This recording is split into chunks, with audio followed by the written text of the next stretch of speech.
Boy, oh boy, it's been a while since I've done one of these. Let's see if I can even remember how to build a PC. It's, what, been a week? How's it going, everybody? Joker, welcome back to the Build Show. Let's get to building. Well, that is the plan tonight. That is the plan. This is summertime, so it is the slow time of the season or year for PC building.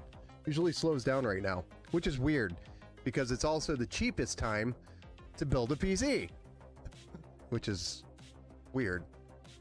So if you guys want to build a PC now, between now and like October is like the best time to go do it because everything's in stock and everything's coming down in price.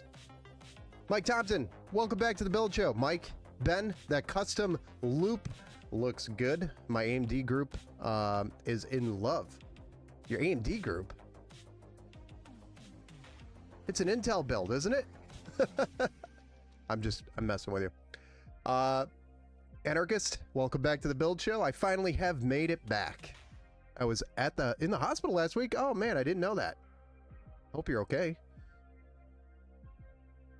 I posted your channel in the group chat. I appreciate it, Mike. Much appreciated. Went to go down the stairs and pain in my back was exerting.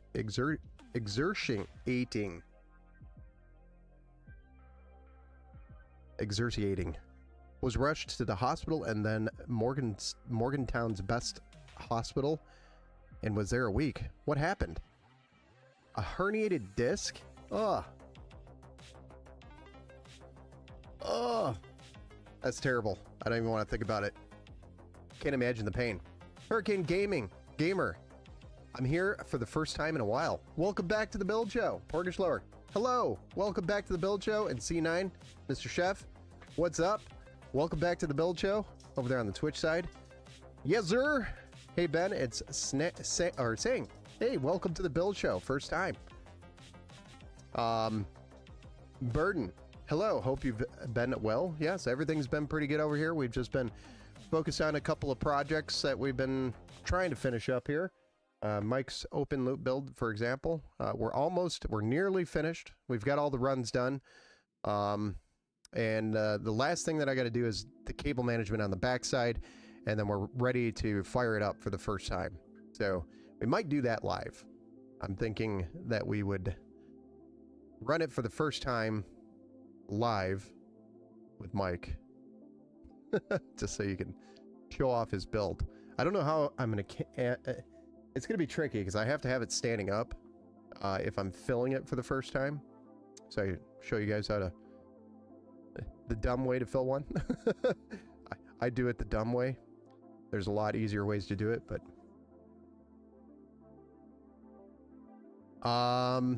let's see here. So now I have to wait till next month. Ugh. But I'm a dummy. I finally got my kiddo at 5700X and forgot thermal paste. I've got thermal paste here if you need any. They know you're just down the street. It's sitting on top of the static. It's sciatic nerve and some other nerve. Ugh. That sounds terrible. I'm sorry, man. Willow, welcome back to welcome to the Build Show. And yes, Willow, this is your PC. We're building it. Finally. We had to wait for this guy to show up, which we placed the order on July 1st, and it didn't show up until it was like the end of last week, or the end of the week, and then the weekend showed up, and I had a bunch of stuff planned out already, so I couldn't do the build stream. Unless the weather was bad on Saturday, I was going to try to do it, but the weather ended up being good, so we ended up having to go to the event that we were scheduled for. Family of stuff. Yo. What is that spec? So yeah, the exclamation point build will get you the specs there, but I'll run through them here as well. Let me get out of the way so you guys can see. There we go. Much better. Yeah, it's been a long week since I've actually done a new build. I've been doing a lot of repairs, a lot of services. I actually have another open loop in here now. That I'm servicing, or going to be servicing. I'm waiting for Mike's to be done so I can move on to another project, but things are starting to back up. So I got to get that project done and we can move on to the the other projects and service. This build I'm doing because Willow had ordered it a while ago, so we needed to get this build done. Damn dare, I'd love to join your live streams whenever you're streaming. Add me on Discord. I assume that's probably spam, but you're more than welcome to, if you're not spam, join our Discord channel. You can join by typing in !Discord.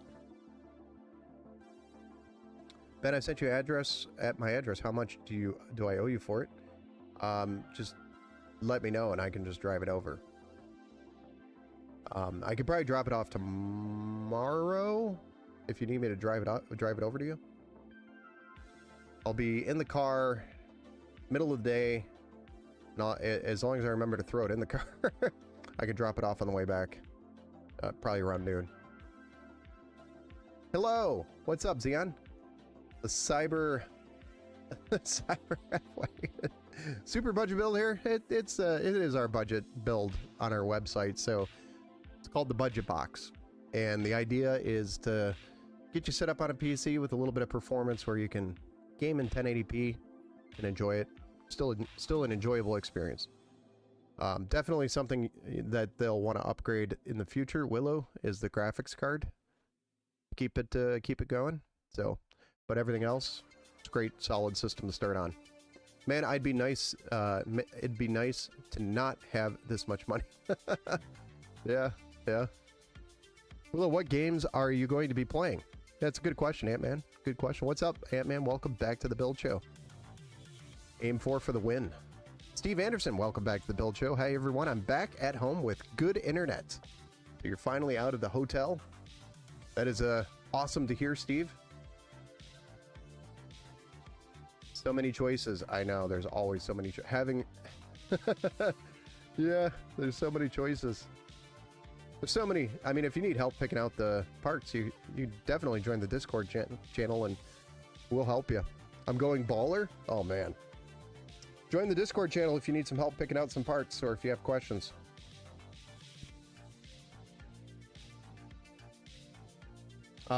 Typical viewer between 1660S and 3050 6 gig, which is better? I think the 3050 is a little bit better because it does have some ray tracing on it, but 1660 is obviously way cheaper. So are you in Canada? No, I am not a Canadian. That's what you're asking. I am in Michigan, very close to Canada. They're within a rock throwing distance away, Canada. I probably sound like a Canadian. I've spent some time over there. Ben, is Intel Core Ultra Series better than the 14th gen with all the backlash until it's cheaper than AMD?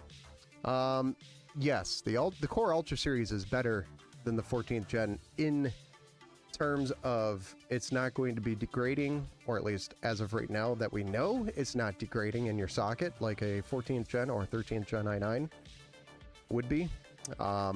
They're more efficient than AMD when it comes to power usage. So that's one of the benefits to the Intel Core Ultra series, is they're very efficient. They don't take or use as much power as AMD's processors.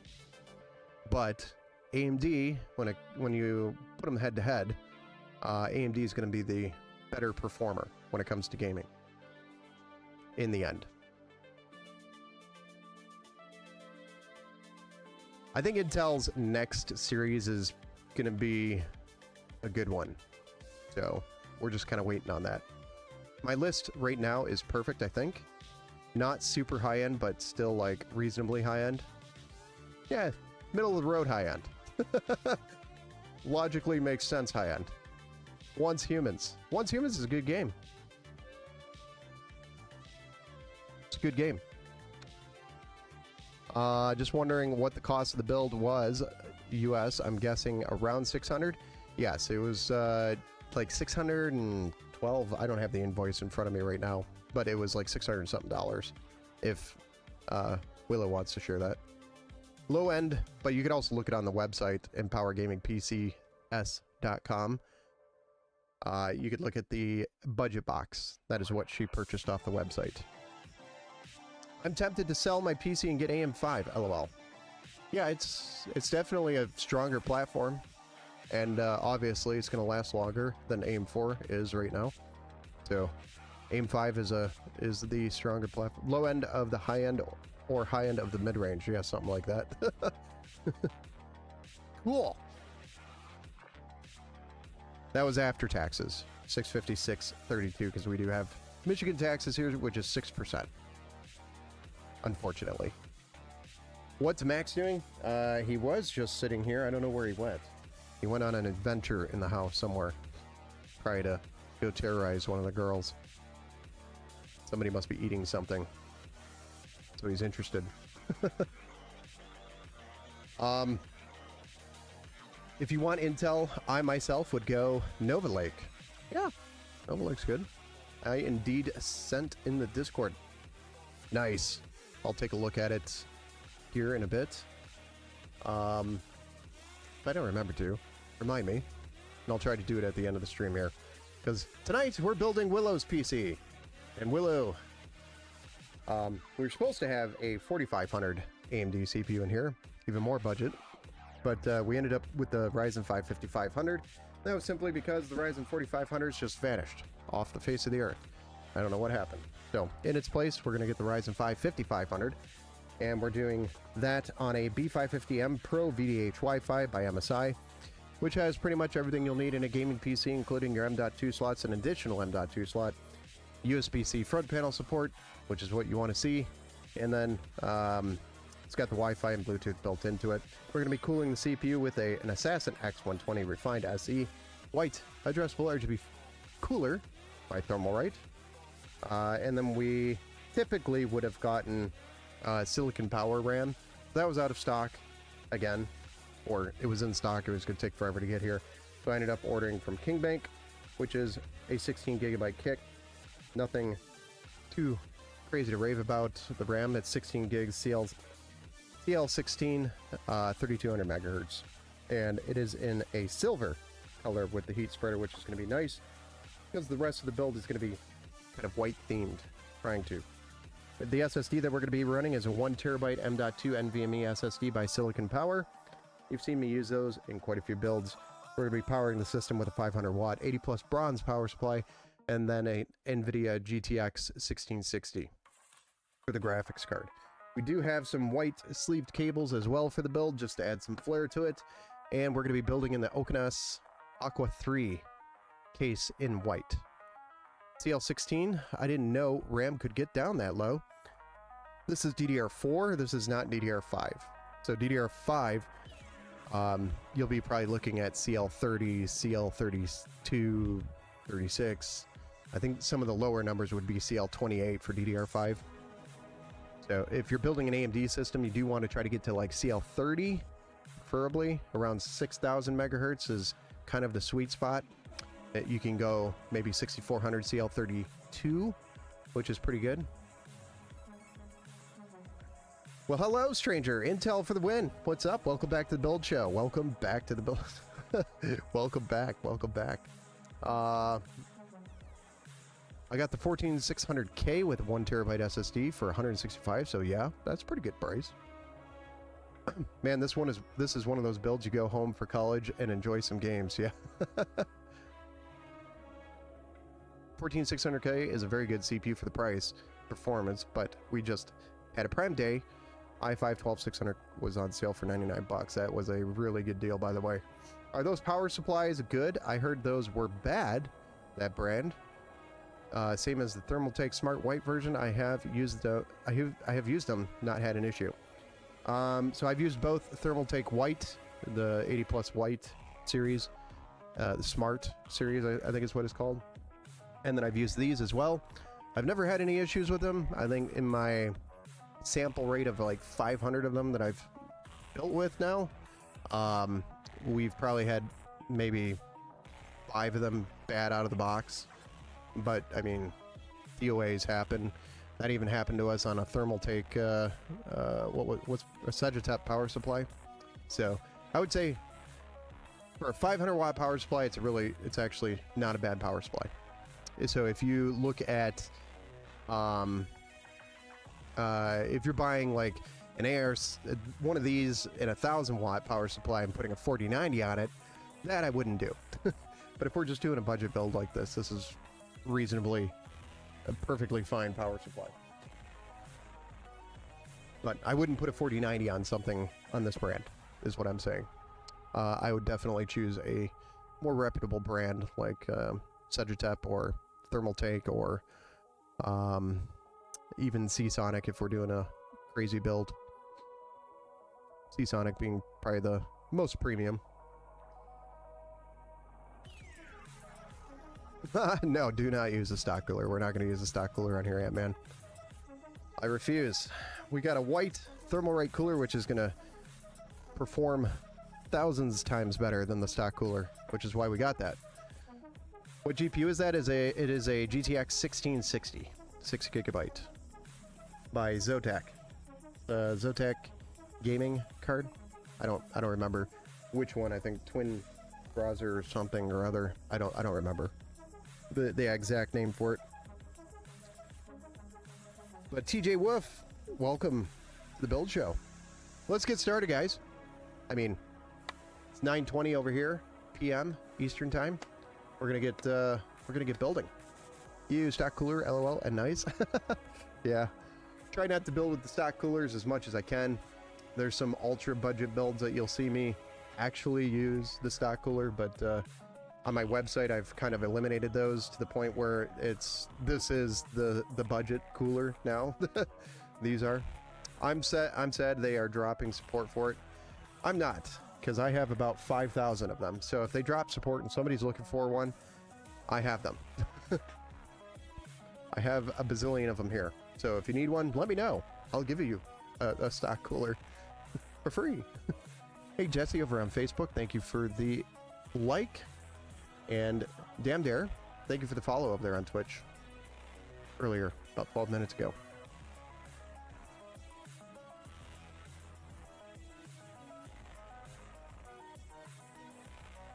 Love that Aqua case. My recommendation on Oculus.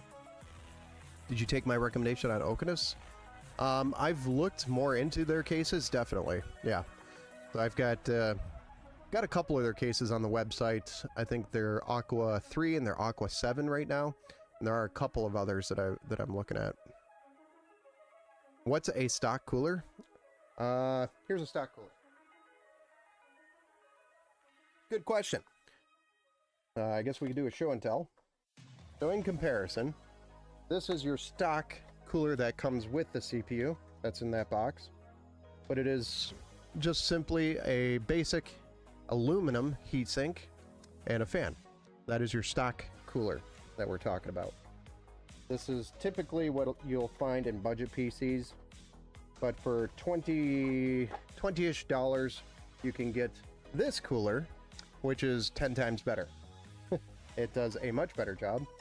Also doesn't act like glue when you try to pull the cooler off the CPU in the future. It's not going to act like an adhesive and hold itself to the CPU where you pull the CPU out of the socket. The M4 has the pins on the CPU. This cooler, which we'll go ahead and take out of the box, is much larger. So I'll show you a comparison between the two, since it's a topic we're discussing. And it's much better.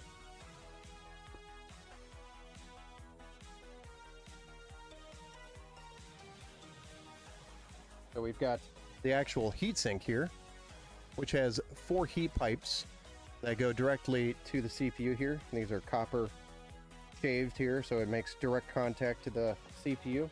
And then we have this very large 120 millimeter fan versus our stock cooler, which is an AMD Wraith, or an AMD Stealth Wraith, I think it's called. I think that's the actual term for it.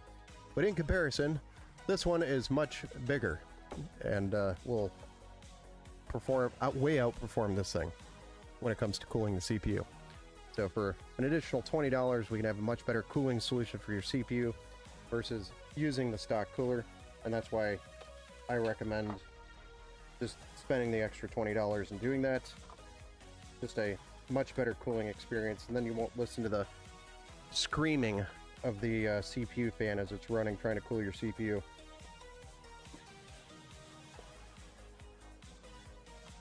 I just had a build in here with a stock cooler that I was servicing, and it was screaming. While doing the benchmarks, it was just screaming the whole way.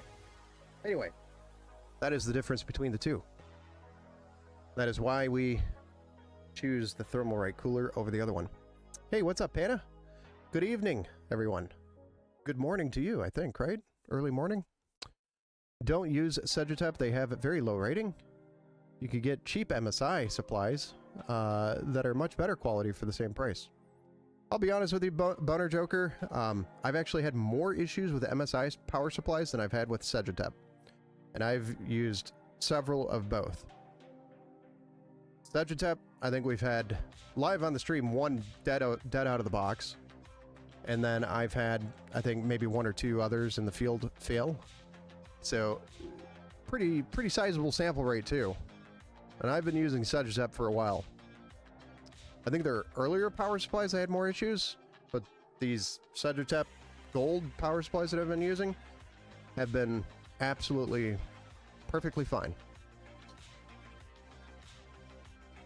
I've actually had way more issues with quality on MSI power supplies. For example, 9 times out of 10, when I purchase an MSI power supply, the fan grid or mesh that goes over their fan, it's so thin that even just in shipping, it bends into the fan. So when you go to fire it up for the first time, all you hear is which is a terrible sound, and you have to go in there and actually bend the grid away from the fan. That's number one reason why I don't like MSI power supplies. Flimsy metal, which caused that problem. Two, I've had a few of their power supplies die on me after a week, so then I just stopped using them. So I pulled them all out of my builds after that experience, and that was a very small sample rate. So I don't know if I just got power supplies from a terrible batch, but the experience was good enough for me to say, not worth my time. Because I'm the one that has to fix them. And then send it back, and then eat the cost of a replacement power supply in between. I'm gonna go stream here on Twitch. This is the channel, so bye. Alright, man. Have a good stream. We'll see ya. Are MSI power supplies any good? They're okay. Like I was just saying. I don't know if I had a bad batch or a bad experience. There's a ton of people with the same issue, especially the noisy fan. Yeah, I think it's retarded. It's a design flaw. And a very thin, low quality metal around the shell. Unfortunately, that's all it was. But I've had quite a few of their power supplies die on me after about a couple of weeks out. And it sucks. I don't want my customers to have that experience. If I build you a PC and the power supply goes out in 2 weeks, then you have to bring it back. Or I have to have somebody go out there and fix it. It costs me money. It costs me time. It's a bad experience for the customer. So I'm not going to use parts that do that. Hope my new MSI power supply isn't bad like that. I don't know. Maybe I just had a bad batch, like I said. I was buying from a bad batch, probably. The warranty of their power supply covers components. Yeah, the problem is, yes, they have a warranty, but that means I have to, when a customer comes here and brings their PC to me for a warranty job, which I warranty the computer for 2 years, I'm forking out the money to buy the replacement power supply to then send the bad power supply back to MSI. That is how I do things here. So if I have a component that has a high failure rate based on my usage, then I'm going to say no and just stop using it. I would use Seasonic in all of the builds, but Seasonic doesn't fit the word budget. doesn't go well. Yeah, Sedgetep also has a warranty. I think theirs is like 6 years or something like that. It's pretty good size, pretty generous warranty. It's not like Seasonic's 15 or 20-year warranty or whatever they have. I'm being sarcastic when I said that. It's like a 10 or 12 year.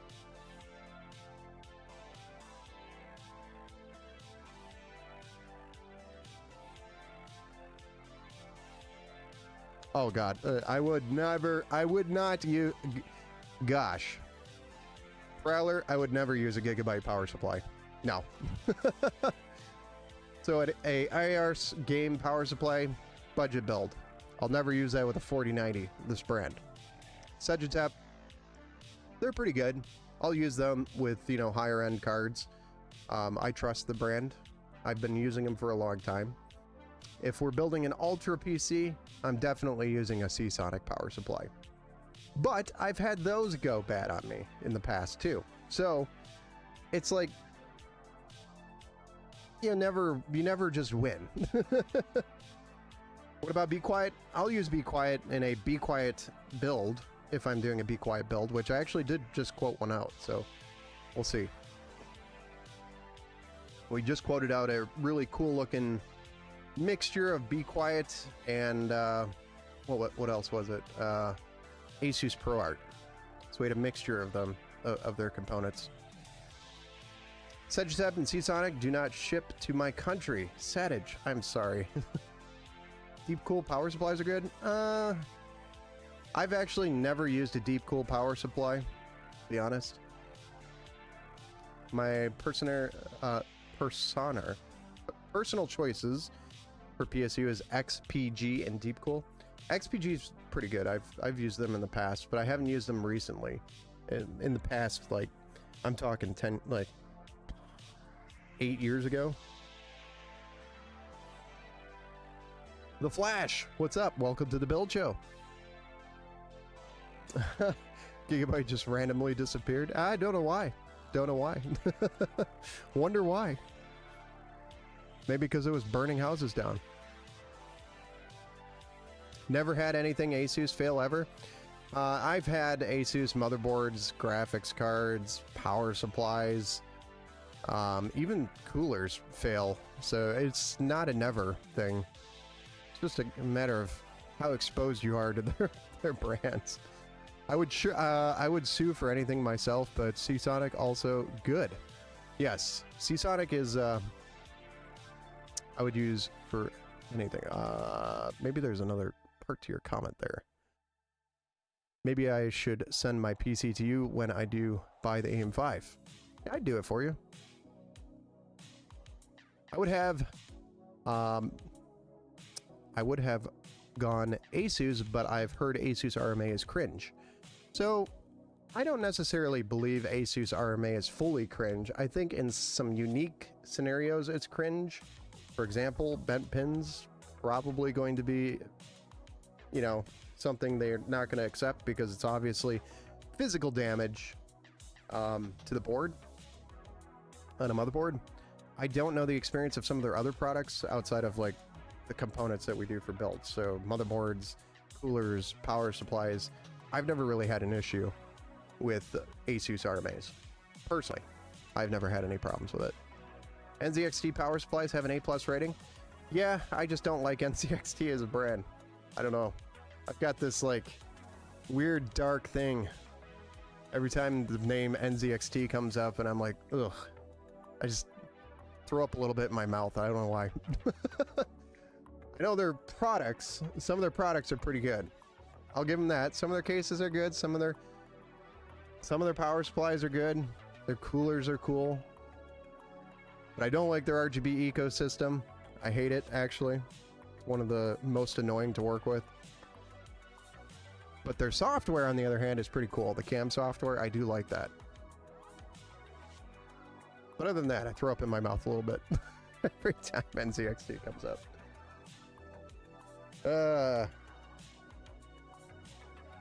I mean, there's so many rip-offs from NZXT, it's stupid. The amount of money that they charge for some of their products is insane. What about Corsair power supplies? Corsair is generally pretty good. I just don't do a ton of builds with them just because of their price. NZXT is also very expensive, yeah. Corsair is apparently really good. Yeah, Corsair is pretty good. I don't have any complaints with Corsair power supplies, except for when they first started releasing the PCIe 5.0, quote unquote. They pulled a fast one. Instead of creating a power supply with the actual 16-pin connector on it, they just threw an additional cable in the box that would connect to PCIe, the PCIe 8-pin connectors, 2 of them, or 3 of them, and it would adapt to the 16-pin. It wasn't a true PCIe 5.0 power supply, but it said it on the box. So that irritated me, because if somebody shopped and didn't know any better, and they thought they were buying a PCIe 5.0, actually PCIe 5.0 compatible power supply, they're just getting a cable that adapts to it, which is what I tell people to avoid. And I've had people bring their PCs and they're like, yeah, I have a PCIe 5.0. And then I look at it when we're putting, like, helping them put a bigger card in there. Then we find out it's an adapter, and it's like, oh, that was stupid. But that was a Corsair thing. They've, I think, since then got the newer versions of their power supplies out with the actual connector. But that was a brief time. I think last year is when those were floating around. So that was the only complaint I had with Corsair power supplies ever. Other than their price. They're a little high for what they are, in my opinion. Rent a PC, it's worth it, trust me. Yeah. Find out that NZXT actually is not doing the renting either. Ouchie, oof. Jackie, what's the build? AM4, I see. You could do exclamation point build, but we were right in the middle of going through all this. It is AM4. All right. Run through the parts one more time, but exclamation point build in the chat will get you the build that we're doing currently. So AM4 processor, it's a Ryzen 5 5500 on a B550M Pro VDH Wi-Fi with a Thermalright Assassin X120 SE tower air cooler. It's got 4 heat pipes, 120mm PWM addressable RGB fan, a lot better than the stock cooler. 16 gigs of DDR4 3200 CL16 RAM by King Bank, and then a Silicon Power 1TB M.2 NVMe SSD. It's a Gen 3. And then we have an RS Game 80 plus bronze 500 watt power supply with a NVIDIA GTX 1660. We do have some white sleeved cables, and we're going to be building in the Aqua 3 by Okeanos. Be right back. All right, we'll get started on the build here, because we've been going for, what, almost 39 minutes, almost 40 minutes. Let's get started on this, shall we?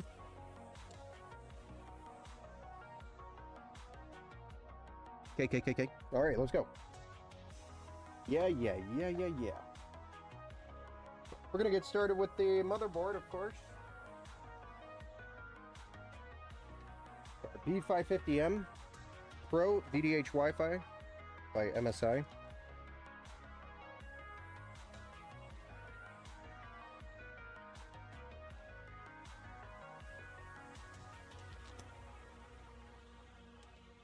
Is the Arctic 420 Pro out yet?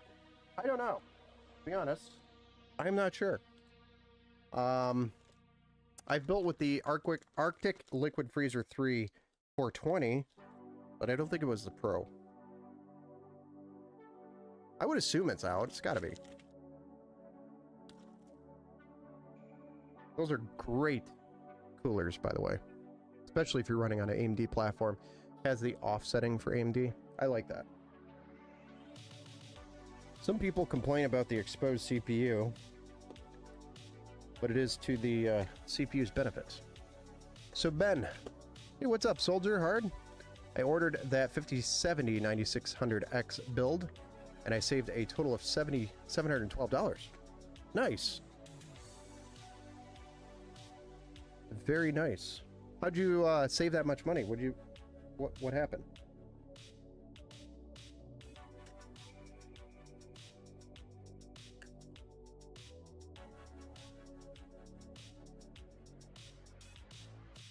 Was it because of Prime Day deals or something? You got a bunch of money saved? I bought my NZXT 850 watt power supply well before the rent FPC debacle. It's been great. Bought for $110. I'm not saying they're bad power supplies. Prime Days, nice. And fantastic deals. Very nice. Bro, you have to run out of the store with it too. Save $700. Oh man. Yeah, don't do that. You're not encouraging that here. I've accidentally walked out of Micro Center with, I think it was like a power supply in the bottom of the cart by mistake, and I walked back in and paid for it. That's how guilty I felt. It didn't even set off the alarms or anything, which is crazy to me. But it was like a 1,000 watt power supply. I think it was Thermaltake Puff Power. So, kind of felt guilty. The Liquid Freezer 3 420 Pro is out. I'm using it in my gaming rig. Yeah, I just didn't know. I was pretty sure it was out. How is that motherboard? What's up, Ed? This motherboard's pretty good. It is a MSI B550 Pro VDH. Some of the main things that I like about it, especially in more budget-friendly builds, is the fact that it has, let's see if it, there we go. It has USB-C support for the front panel, so if you get a newer, more modern case, you have the USB-C connector here. You also have USB 3.0 for your front panel as well. And then it's got a Gen 4 M.2 slot here, and then it has an additional M.2 slot here for storage, which I think for a micro ATX motherboard is awesome. Your standard PCIe X16 slot for your graphics card, some additional PCIe X1 slots for any expansion cards you want to add. So the functionality of this board is great. It's DDR4 board specifically for AM4, but it's also got your Wi-Fi and Bluetooth built in, and the rear panel has tons of USB options and also supports monitors if you wanted to run a CPU with a onboard graphics. So I think this board is a very, very nice board. For everything that it has, for the price, I think we got this around $100. It's an excellent board.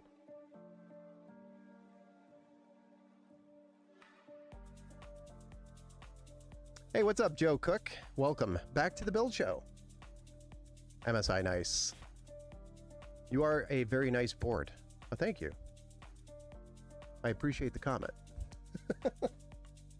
All right, so let's go ahead and get our RAM installed. One of the most difficult things to do in a build. I'm JKing. This is 16 gigabytes of DDR4 3200 megahertz CL16 by King Bank. Typically, I would have gone with Silicon Power or Team Group T-Force Vulcan Z for this, but unfortunately, it was all out of stock when I placed these orders. So we're gonna run King Bank. I've used them before in tight places. Oops. And they're silver, so it's gonna kind of add a little bit of flavor to the kind of mixed white build theme that we got going. And then we're going to install a 1 terabyte M.2 NVMe SSD if I can locate my screwdriver.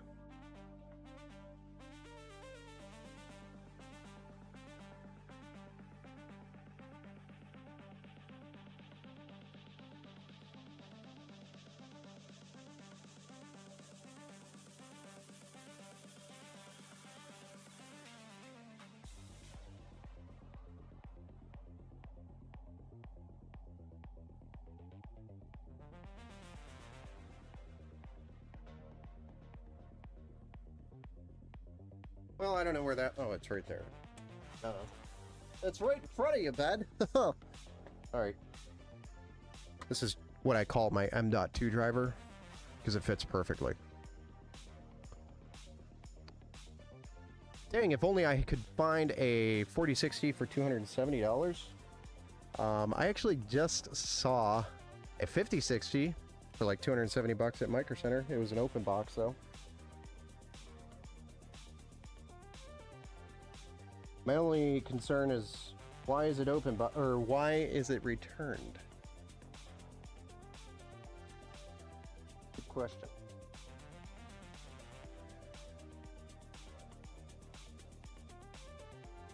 Alright, so the 1 terabyte SSD has been installed. Now we just got to put our heat spreader back on it. Pretty easy. Line it up. Drive the screw through the board. No, I'm just kidding. Don't do that. Start the screw there, and get the second one over here. And finish tightening it down. Good to go. Alright, so with this cooler, we are not going to be using the stock brackets here. These come out. We're going to go ahead and remove those. Preparation for our Thermalright Assassin X120 SE power air cooler.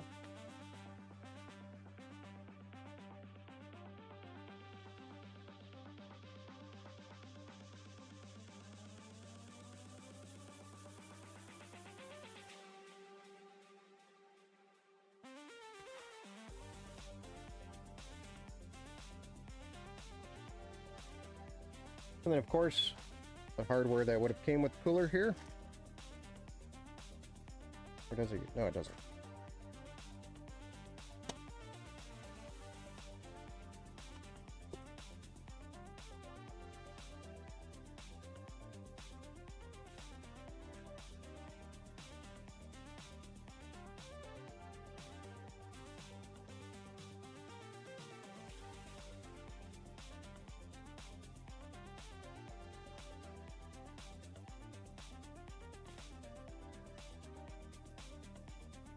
All the remaining hardware goes back in the bag and gets sent off with the PC. But specifically, we need the 2 brackets here, which will be mounted like so. So we just put these little plastic studs in here, line it up. Whoops. Whoops. Whoops. Whoop, whoop, whoop. Canadian. We're gonna just input our screws here. I've done a bazillion of these, so you already know where they go. And you line it up. Start threading.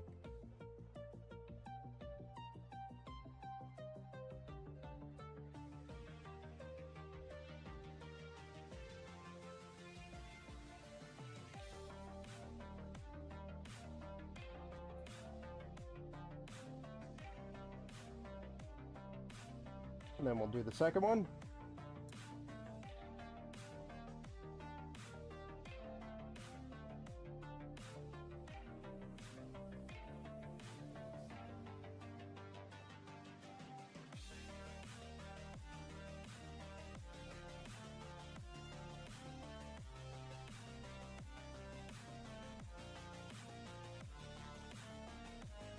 And there we go. Next, always make sure you peel your peels off the bottom of your heatsink. If you don't do that, you're going to have some weird thermal problems.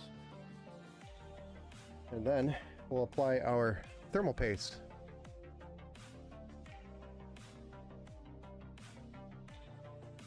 $5060 Ti Prime Day, 16 gigabyte Asus Dual, 429 bucks. You wanted 16 gigs of VRAM, Steve? Nice. There were a lot of decent deals.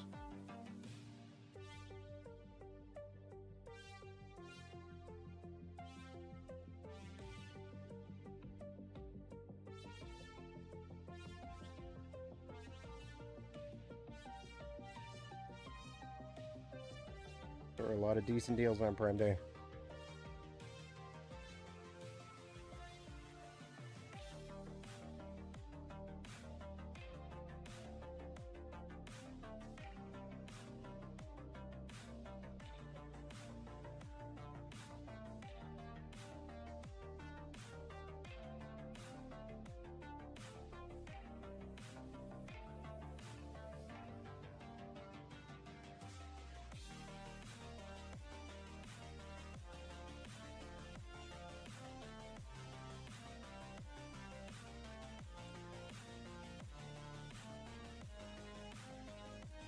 And then we'll install our 120 millimeter PWM addressable RGB fan.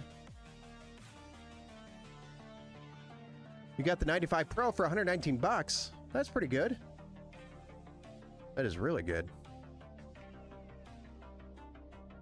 I did see them at Micro Center for that price, so I wonder if they reflected.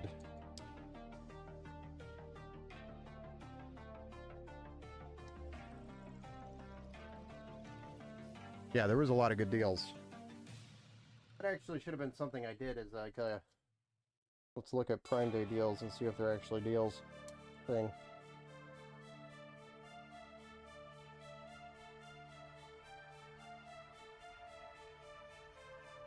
Right here, your fan just goes to the CPU fan header. Should be right around the CPU fan or CPU socket here. And then this, we're actually going to send it to the back of the PC and connect it to the hub, so it's going to play with all the rest of the fans.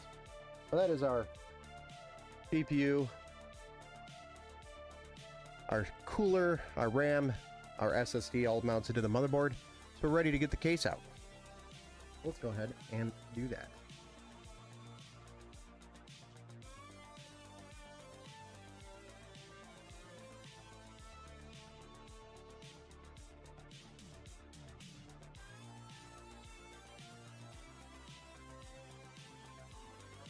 I don't know why it's... I think this camera's just twisted or something. Something's wrong with the mount. It got bumped, and it's never been right since. Hell, we just used the Australian stuff. Oh, yeah. Yeah, because Amazon's not that big over there.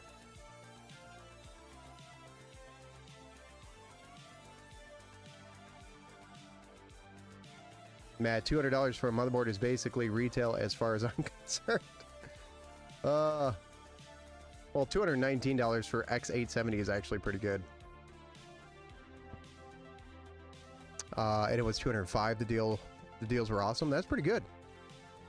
Which X870 did you get, Joker? If you have a budget, you probably shouldn't be yeah. Is that a $30,000 Threadripper build? I'm spending $600 on an X870E price conversions. Yes. US dollars, that would be. But yes, price conversions. Yeah, $600 for a high-end motherboard is not surprising today. Your typical, entry-level X870 is probably going to be around $200, $250. The ones that I like to use is the X870E Aorus Elite by Gigabyte. Those are really nice. Those come in at about between $250, $280. I'm all about Intel right now, man. You just can't beat it for the price, as far as I'm concerned. Yeah, I mean, as long as you're willing to deal with some of the issues. If it's somebody that doesn't want to deal with those issues, like I'm talking about the 14, 13 gen issues, your CPU is still going to degrade in the socket even with the BIOS updates. That's the problem. And unless you're talking about like Core Ultra series, which is perfectly fine. They're more efficient anyway.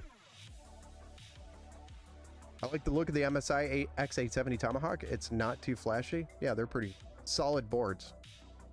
Tomahawk has always been a good lineup by MSI.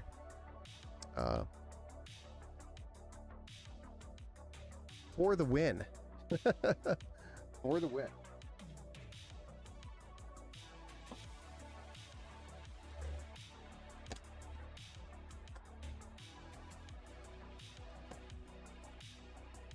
Remember back in the day when, you're at your LAN parties, if you had an Intel CPU with hyper threading, that was like the stuff. Here I was with my AMD like Duron. That was, young and doing construction at like $5 an hour.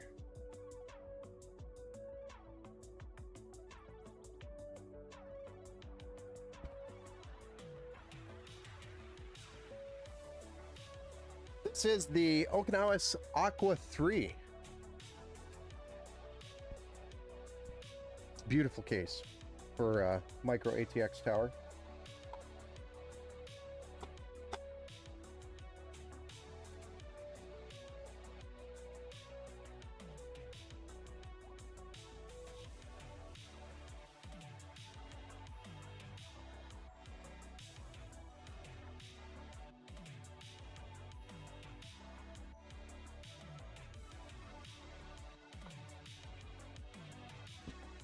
Got all of your features that you need in a budget-friendly gaming PC, I would call it, including some of the nicer features such as a front panel USB-C.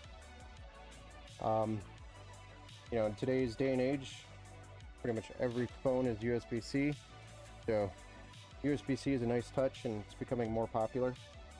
As well as your USB 3.0, and then your front panel connector is not split up into...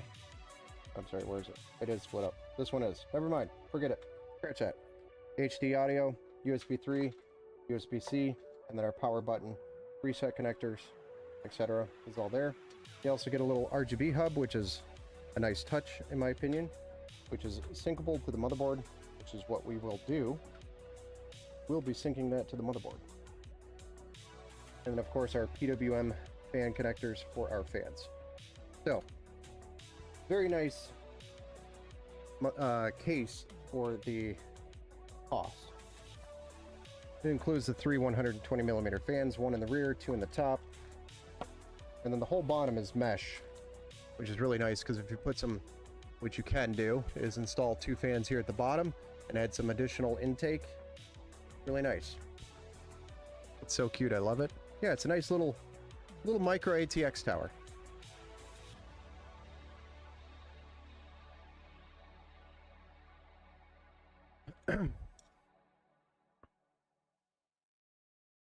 Got stuck with a B850 for micro ATX. Yeah, X870s are hard to find. I don't even know if they make... Do they make the X870 and micro? They've got to. There's got to be some options out there. I'm sure there is. We all love Okinus. A great brand so far. Typical viewer, $600. What do you mean? $600, yeah, for a motherboard. He's also in another country. Just keep that in mind. I'm reading from Twitch.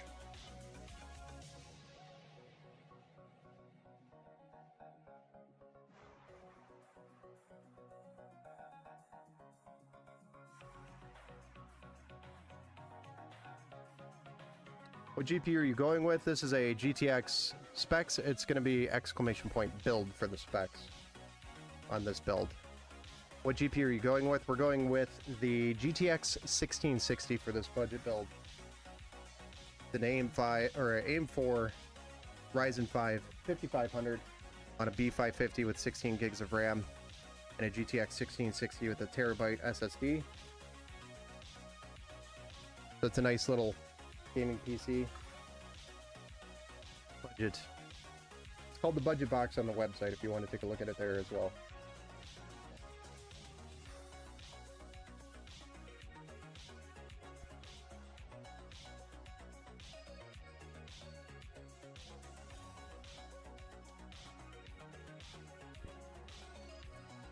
But all around, it's a solid tower, and it would be very easy to upgrade, for example, the RAM and the SSD and the graphics card. That's kind of the idea, is to get you on a PC that you can start playing with today and then upgrade tomorrow. Upgrade it without spending, you know, $1,000. That is the entire idea.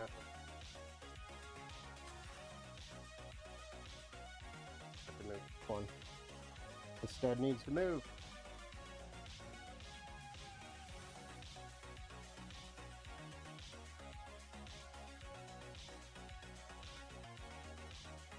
Then get with it.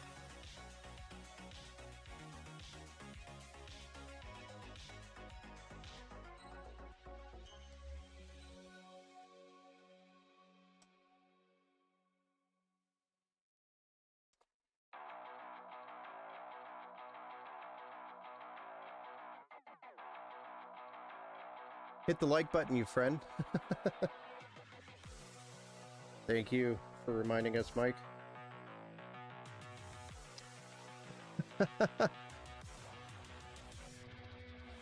I'm on YouTube now. Nice. Welcome to the YouTube side.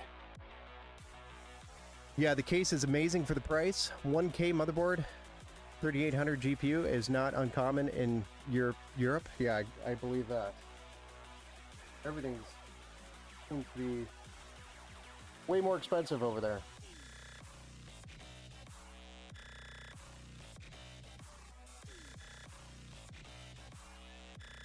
But it feels like we're heading in that direction over here too, so.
Flash CPU 5500 ND, I upgraded the RAM to 32 gigs.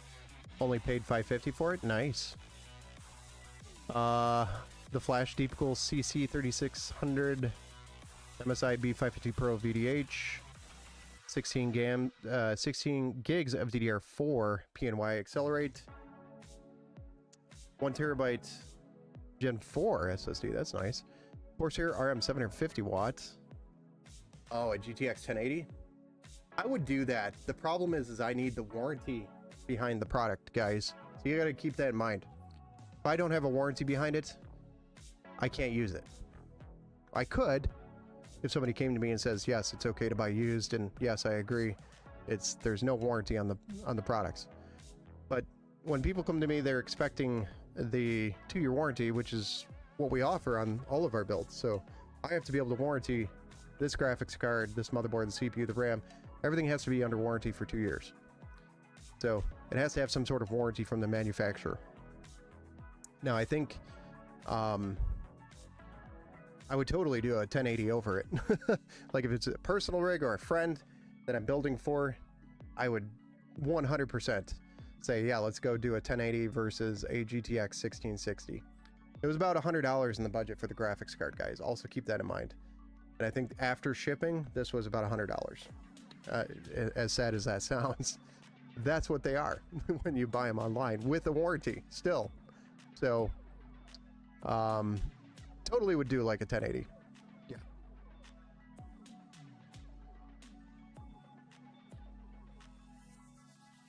But I need the manufacturer's warranty to back up the products. Or I would do, used parts. The problem with doing used parts when you're building so many is that you will run into problems with those.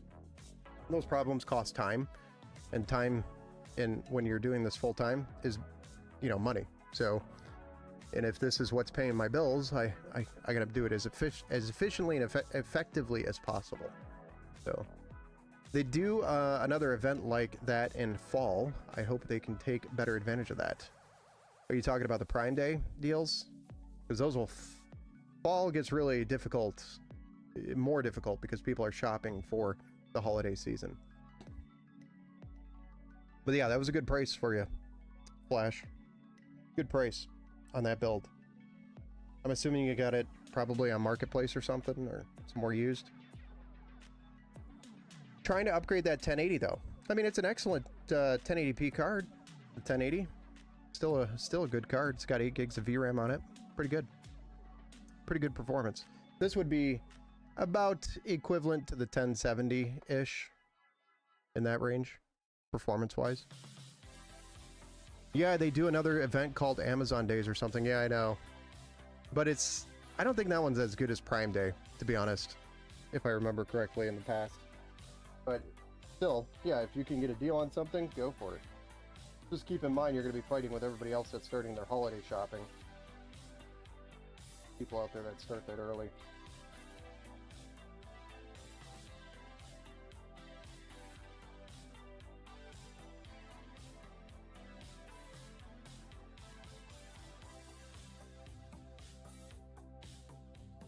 Come on. Yeah, fit the hole. There we go. Work with. Okay. So now we've got the motherboard installed into the case. This is kind of how it's looking right now. It's looking pretty cool. Cool. Go ahead and get this addressable RGB cable from the cooler plugged into the hub so we have the same experience across all the RGB fans. That way, if she pushes the button for the RGB, it changes all the RGB fans, not just the two on the top and the one in the rear. It'll change all of them. Nice. And she'll have the option to sync it from the MSI Mystic Lite software as well. So, it's cool. Next, we're going to go ahead and get our front panel connectors plugged in, and then we'll get the power supply extensions that we bought for this build also added.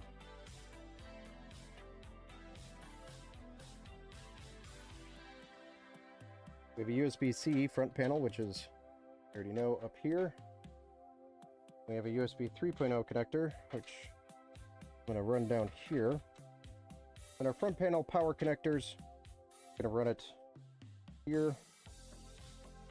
I believe our addressable RGB sync connection is also in this area. So I'll send it through there, and then our HD audio sent through that hole. We'll flip it over, plug everything in. USB-C.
There's all of our cables plugged in at the bottom there, which is our HD audio, front panel power connectors, our addressable RGB back to the hub, USB 3.0 and USB-C, which is our front panel here on the side.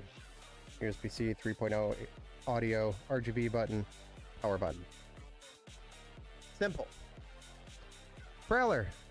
Price spying and look on Black Friday deals is such a scam, though. Yeah, I feel like the Black Friday deals have just gotten worse.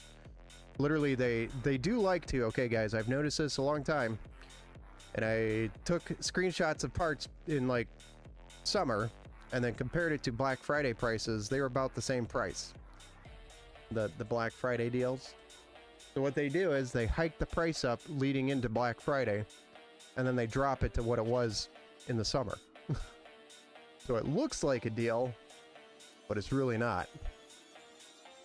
You can also use a pretty nifty tool that shows the prices increase and decrease on products. Those are pretty cool. Very helpful in deciding whether or not it's a deal.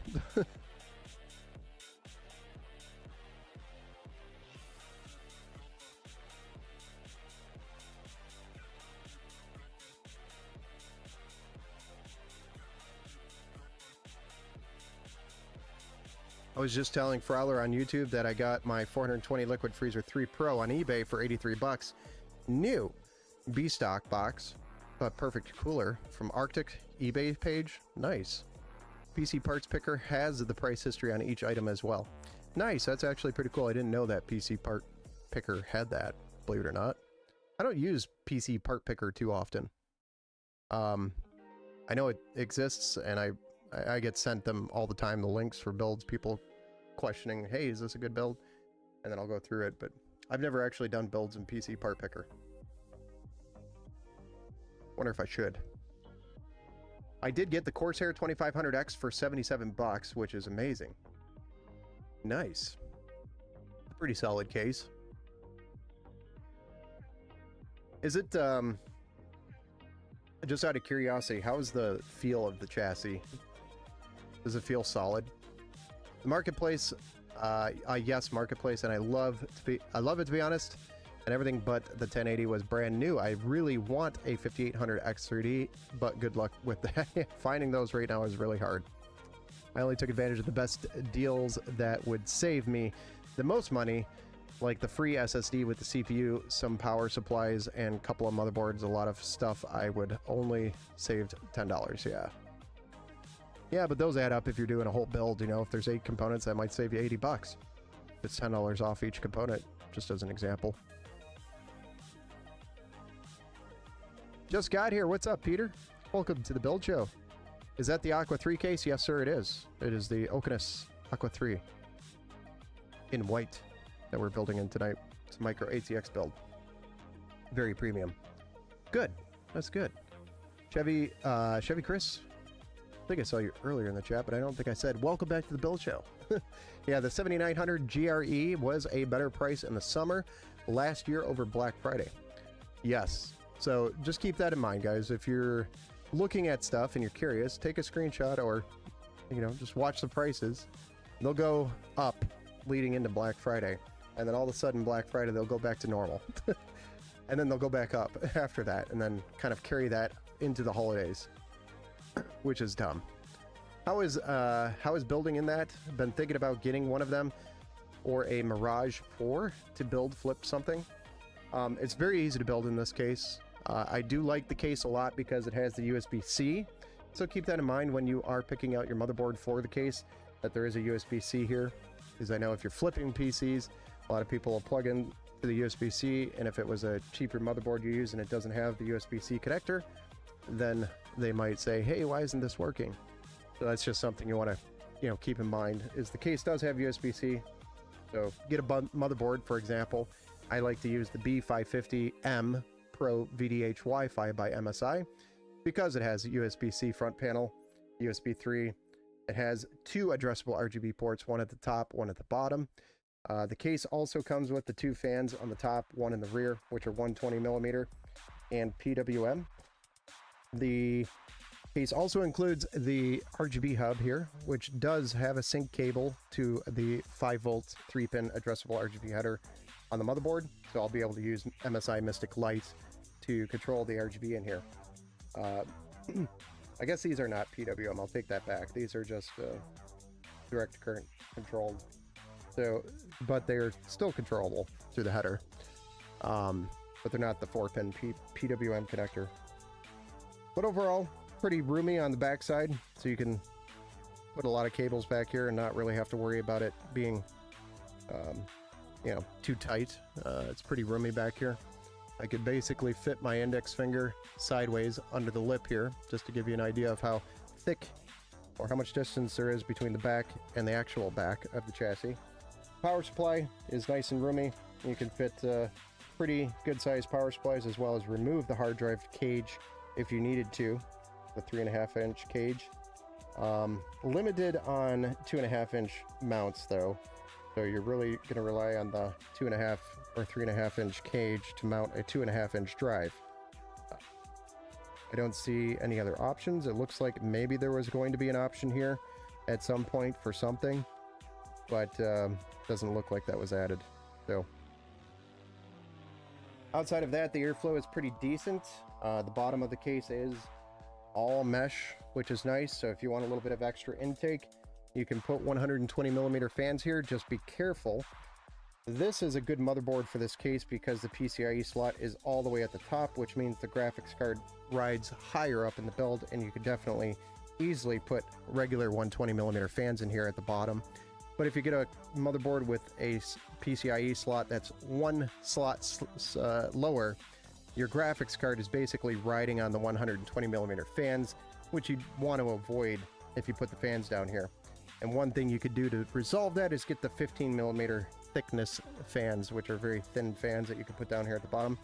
But you will have to source your own screws to mount those because they only come with the regular 120 millimeter thick 20 millimeter or 25 millimeter thickness fan screw in order to mount the screw. So you'll have to source your own screws for those fans, 15 millimeter fans. That would be my quick overview of the Okinawa's Aqua 3 in a flash. Hope that answers any of your questions. My buddy did say the EVGA 1080 for the Win 2 I got was one of the best GPUs made. That was one of the best 1080s, yes. For the Win series was, my EVGA was pretty good. Flipping PCs is very difficult. Look at your area, see what the price things are going for on Marketplace. That'll give you a good idea of what you can put into it. Yeah, I'll also follow a couple of those builds and see how long it takes to sell them at the prices they sell. What I noticed in Prime Day with PC parts, that they went up on the price, then marked them down so that, yes, exactly. It's a marketing tactic so that they had the price at before, so you think you're getting a deal. Scummy. Yes, it happens actually for Black Friday as well. I already have an MSI Pro VDH Wi-Fi for the build. Nice. It's a good choice on a board for this case. Ben is where I'm gonna scream. Ben, I swear I'm gonna scream at people who are buying white-rated PSUs. It's okay. White-rated PCUs aren't bad for budgets. But if you're buying it for a budget PC, it's not the end of the world. But if you're buying it for like a RTX 5090, then it's bad. There's a little bit of that intel, but it also shows you what the true value of things are when they mark it down. It's usually because they're cheaper manufactured items. Yeah. The only thing you can get extreme deals on has to be TVs, but it makes sense.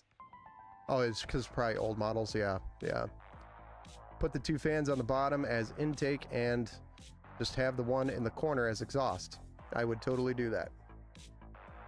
Another trick you could do with a tower air cooler such as this is this fan here on the front, flip it and make that intake. That actually does a very good job cooling the CPU because it just gets sucked right out the back anyway. The only downside to that is if you don't have fans on the bottom, pushing the air back up, it kind of gets stuck down here because this one's pulling it down, but it gets pulled up this way, I guess. I don't know. I feel like air would get trapped down here.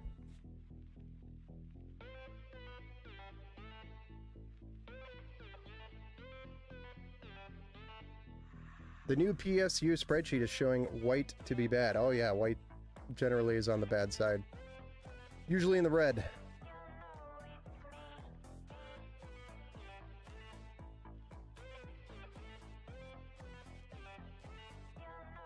Oh yeah. PC prices on everybody's marketplace everywhere is all over the place.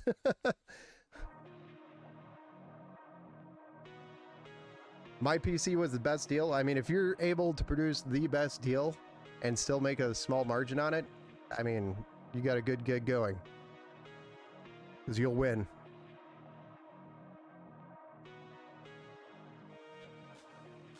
I might have reverse blades here. I don't know. Some Thermalright fans, I might have a couple of those.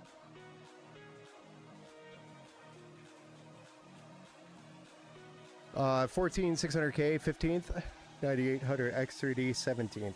Just saying. I don't know what you mean by that. I need to grab my drink. Hold on a second. My TV was $700 off after tax. Still was $1,800 bucks. That's a lot of money for. I think the most money I spent on it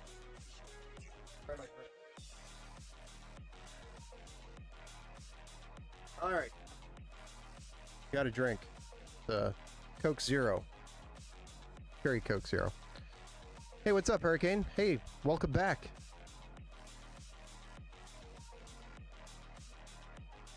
Thank you for the sub. Alucard. Sparata. Appreciate that. I'm new to the PC, and I thought the PC I got would be great, to be honest. I can't complain. No, it's definitely a solid PC you got there. Ben, did you see about the 1000 and 1600 series NVIDIA card drivers? Yes, I saw that. I've got to figure something out there. I know. I don't know what card we're going to switch to. I don't know. 3060s? If we can still get them. We need a budget-friendly card that still games. That's what we need to find, and those are hard to find. I'd go Intel, but they're hard to get. I'd say, you know, let's do Intel, and that increases the price of the budget box overall in the end. So the budget box is, I'm trying to stay as close to $500 as possible, and it's almost damn near impossible. Makes me mad? Yeah, I know. What are the specs for this rig? If you do exclamation point build, or yeah, exclamation. Thank you, Mike. Mike's got it for you. Can I make a recommendation? Sure, hit me.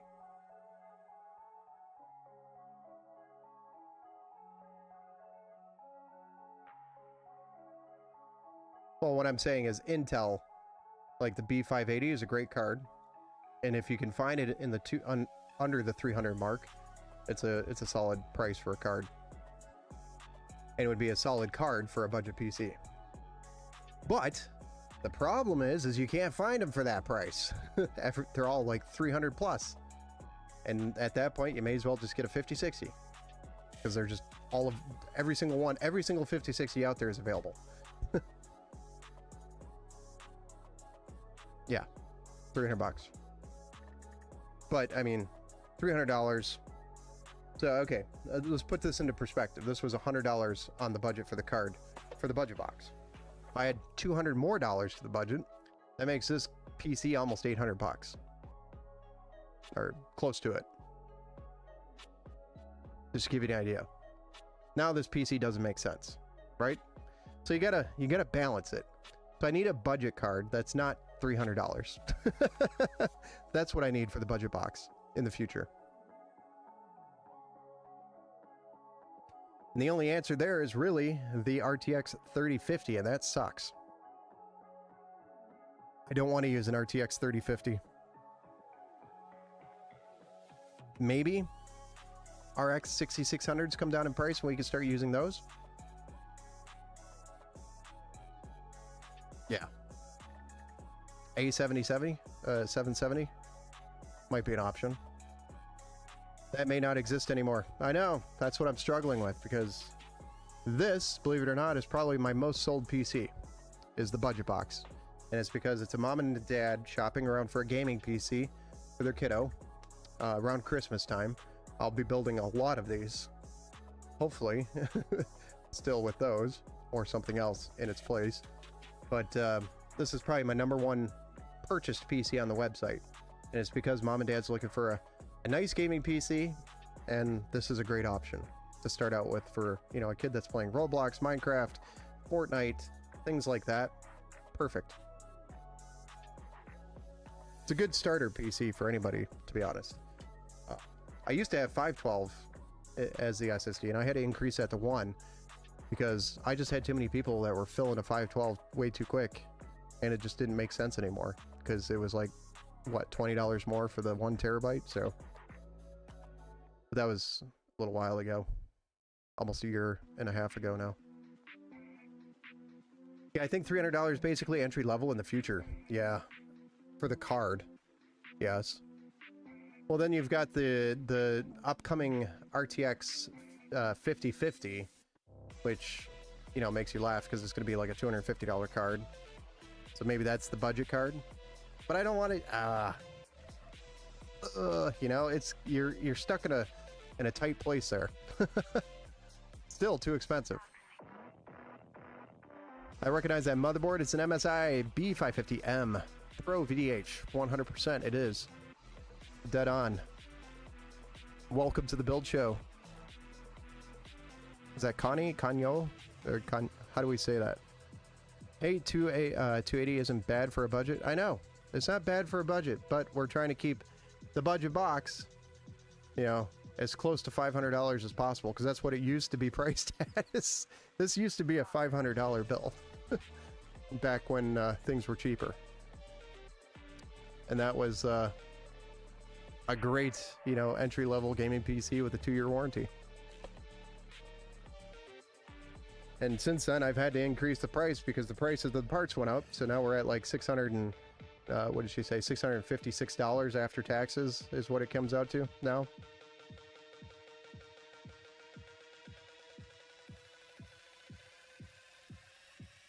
Build it into a $20. Well, the idea is it's also upgradable, so they can continue to use it in the future. I can't use a $20 chassis, because if I ship it in a $20 chassis, it'll show up as a pancake. It's a swear word in Spanish. Sorry, my name. Oh, gotcha. Sorry, I don't know Espanol. Espanol. Can I make a recommendation over on Twitch? I don't know if you're still planning to type something out. Anarchist.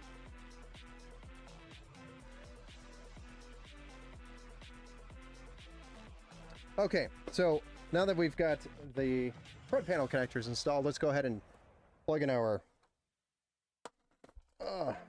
sleeved cable combs. I call these sleeved cable combs because that's pretty much all we do with them. So we've got a 24 pin, and then we have our 8-pin EPS cable for our CPU. We'll comb them up, cable extensions, and then we'll get the card installed next. But we're pretty close to being done with this thing.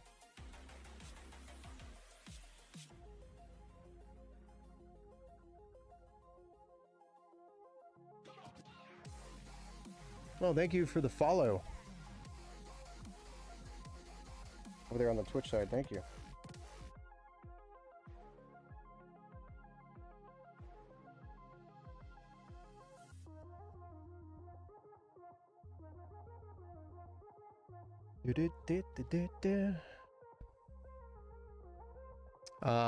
That sounds pretty good.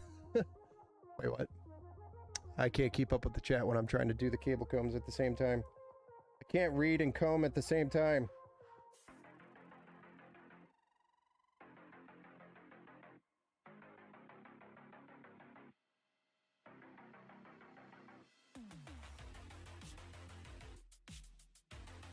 Those have 12 gigs of VRAM. What does? The B580? Yes. Or even an RX 5600 XT can offer excellent value if you can find them new. The flash. That's the other criteria that I have to meet. It has to be brand new with the manufacturer's warranty. You can't really find 5600 XTs new anymore. And if I'm going to go that route, you may as well just bump it up to 8 gigs of VRAM at least. That's the other thing that I probably should change for the budget box in the future, is try to get it to 8 gigs of VRAM. I feel like 6 in the future is not going to be enough anymore.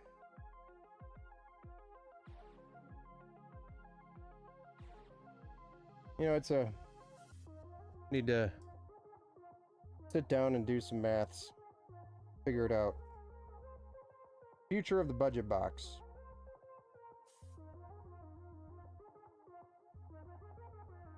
But I mean, if you guys have ideas, feel free to send them over. I'm all ears.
Yeah, and I can't afford AM5. I can't afford it either. It's too damn expensive right now for me.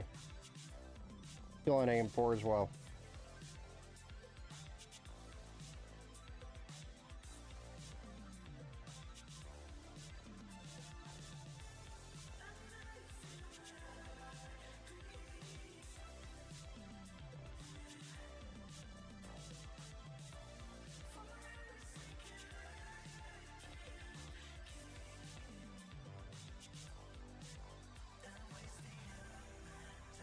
Probably one of the few tech tubers you'll run into that still has an AM4 platform.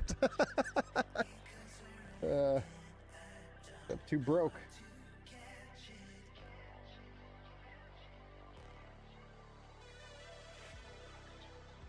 Still also running a 3070 Ti, which is more than enough for what I do, so definitely not complaining at all.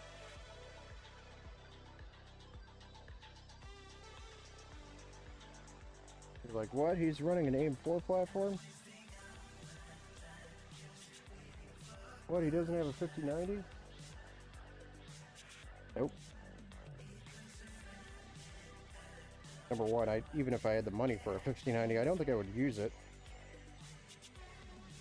Doesn't make sense for me. Would never use that performance.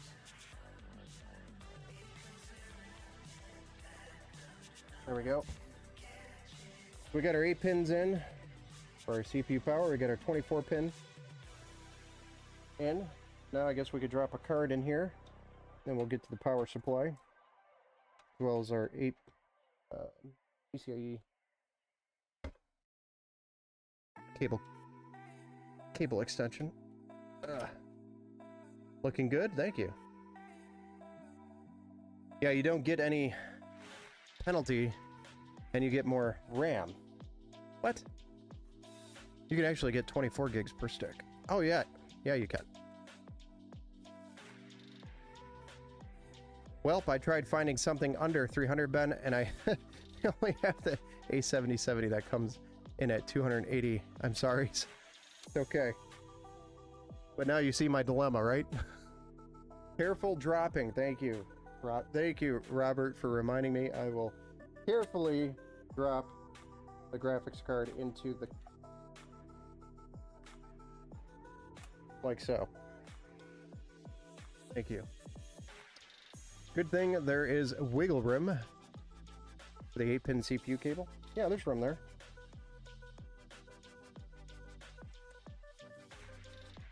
I mean, if I was doing a Peerless Assassin, I probably would have put the extension on there before I put the motherboard in. Definitely a good call.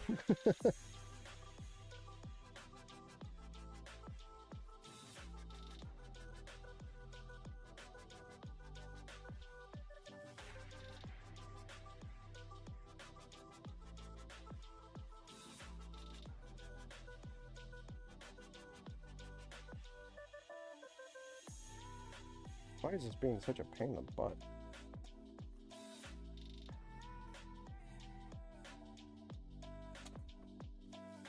Nice.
Power supply time.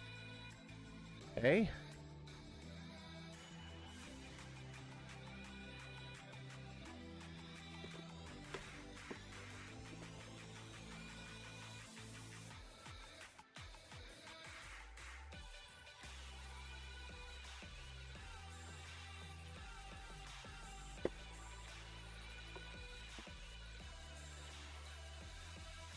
So really haven't put much research into those parts. I tried building a DDR4 platform just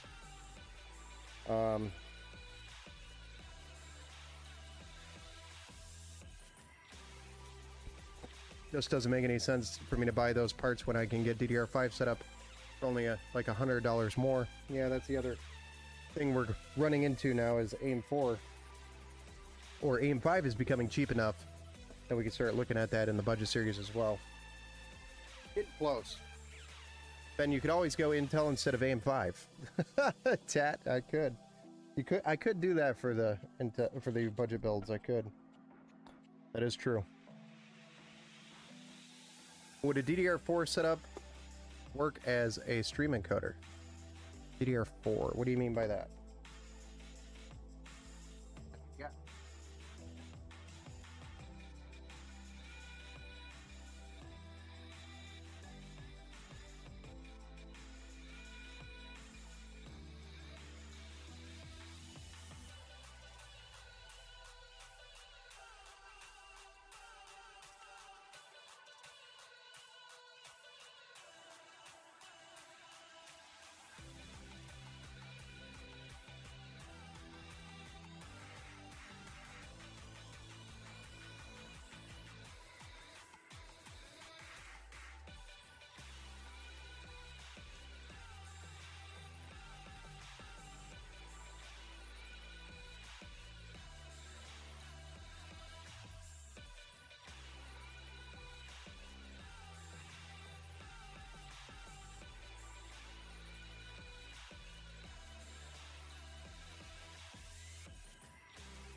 Yep, let's plug this in.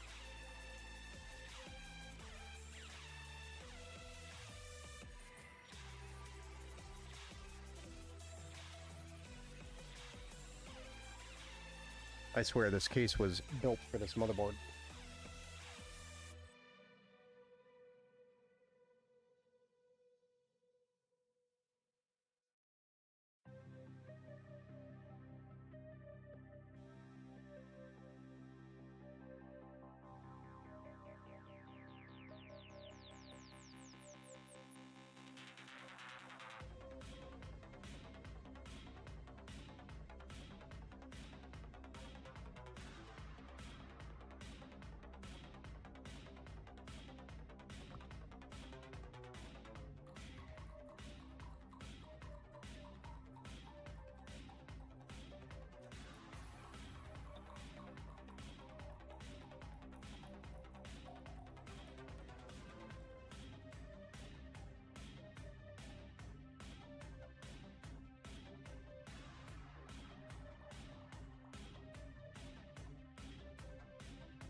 Come on, guys, almost done with this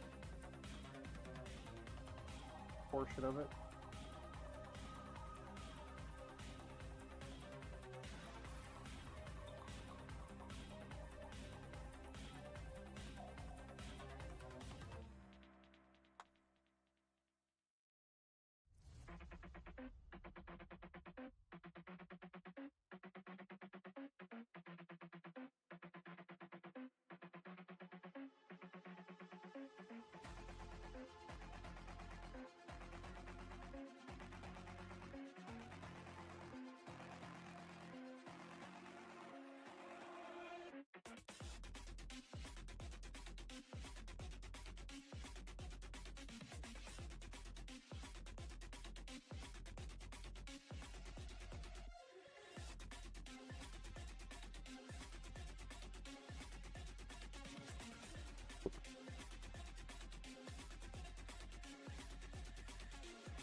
There we go. Well, now I can read chat after I finish that. I think my car to any Northeast New England. Is that New England? Or what's the any? Sorry, what country are you from? Flash. 659 bucks right now, LOL. That's for two things? Oh jeez. NE. Northern Europe? If losing frames, you most likely haven't shut down Chrome. Yes, that is a very good point, Fowler. I mean, until you get up to a 5090, it's hard to spend more money than $2 grand on just the PC. Yes. You need you need 10,000. Is that 10,000, Mike Thompson, to build a good 5090 system? I got heart issue and can't work, sadly. Oh, I'm sorry to hear that. Flash.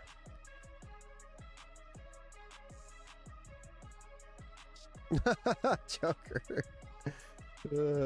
Of course. Got a 5090, but still gonna get Prime 5050 OC. GER dedicated encoder. Okay, that might be worth it. Tat Daddy, what's up, man? Ben, have you seen the Asia Horse?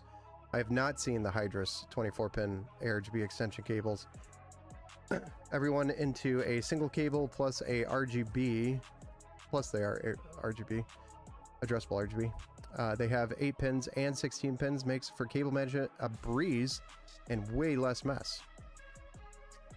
Everything, not everyone. I'd be curious to take a look at that, because if that helps with this, might be worth it.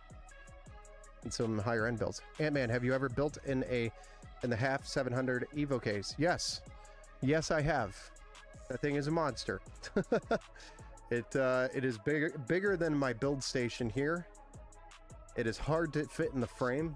'Cause I'd have to actually move my camera probably up another 5 feet in order to get the entire tower in the frame. That's how big it is. Venomous Toad, what's up, man? Where have you been? Welcome back to the Build Show. You know what else is a monster? Oh, we're not going there.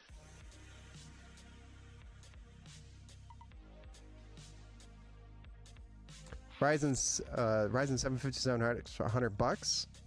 Pretty good deal. You trying to put a link in there, typical viewer, or is that just you smashing your head on the keyboard a couple times? Burden, you're back. Been busy, off for a week. Nice. I'm glad you caught the stream. We're getting pretty close to finishing this one. That's cool. Glad to see you get some time off.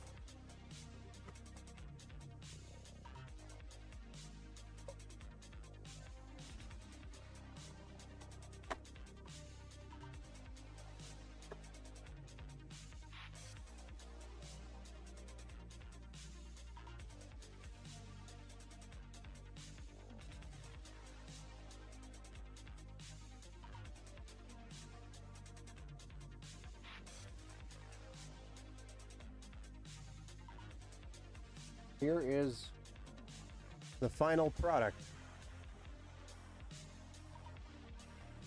Cable management turned out pretty good.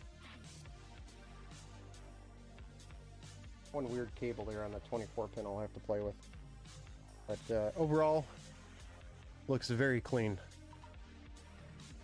You can see the little weird cable right there. I don't know what's going on. There's one on the underside that's acting up. We'll have to take it out and reprimand it. It's still white. It is. It's a nice white color with the black graphics card and the black motherboard in the background too. Pretty catchy. It's nice color scheme. I almost wanted to try to do black cable combs to add a little bit of flavor to it. That would have looked cool. I do have a bunch of them here if I had to do that.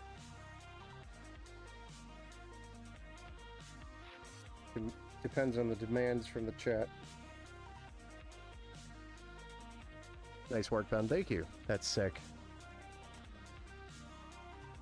Cleaning up this.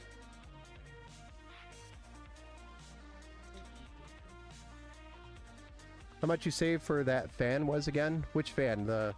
This one? It was like 18 or 20 bucks. The fan on the CPU. The whole cooler assembly, which included the fan, was like 18 or $20, but you could probably find these fans on Amazon for like $6. Put you a screenshot in Discord on your free time. I will take a look. Let's see if it boots. We are going to find out.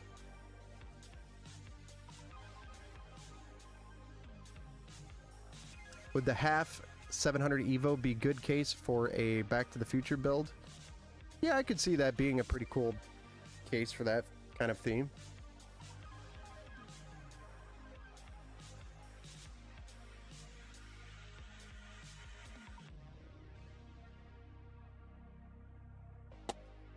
I mean, ideally you'd want to target the car for Back to the Future, right? Something that looks like one of those, got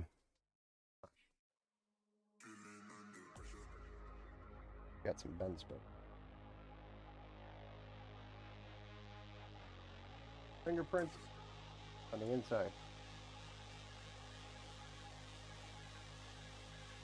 But yeah, target like a silver, whatever you call it, car from Back to the Future. That'd be your ideal car, or design that you want to go for. That's the most remembered thing, I think, from Back to the Future, other than the hoverboards.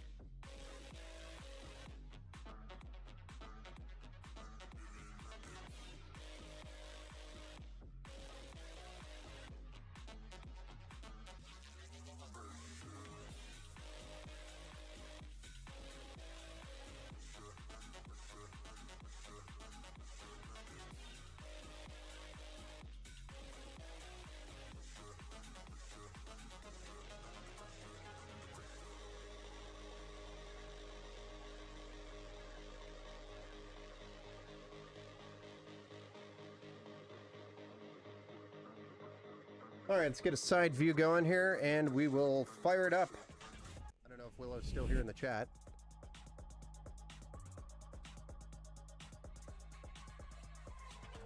Willow, are you still here? You gotta tell us when to fire this thing up. 11 o'clock, it's not too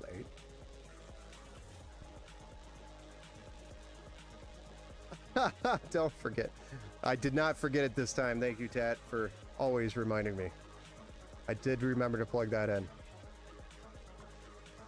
But thankfully, we've gotten past that today. I'll take a look at it here after we fire this up, Anarchist.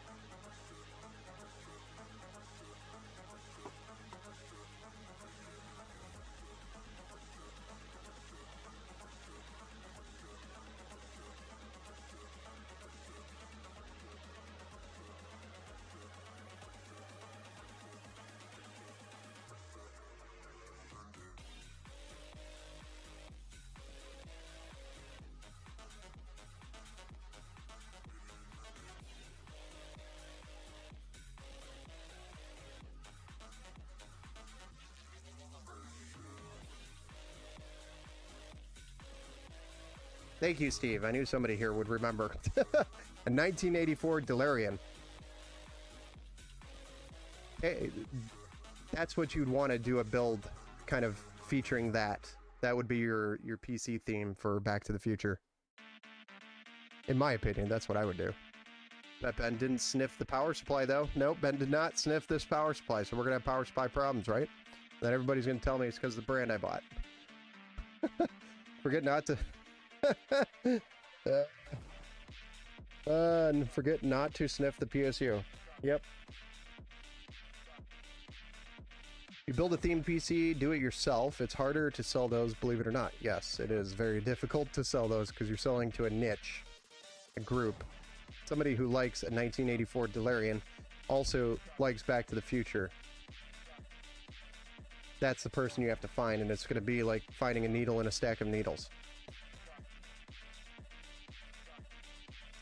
All right, well, I don't know if Willow's still here, but we're going to go ahead and fire it up on behalf of Willow. So here we go. Anybody want to do the honors and say, let's fire this up for Willow? I'm a Doom enjoyer. The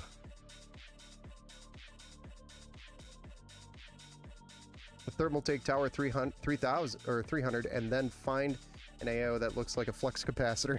There we go. Let's fire this up.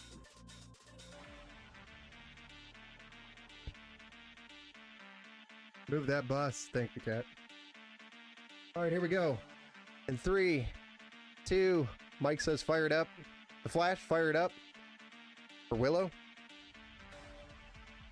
1, go. Maybe I unplugged the RGB cable on the CPU fan.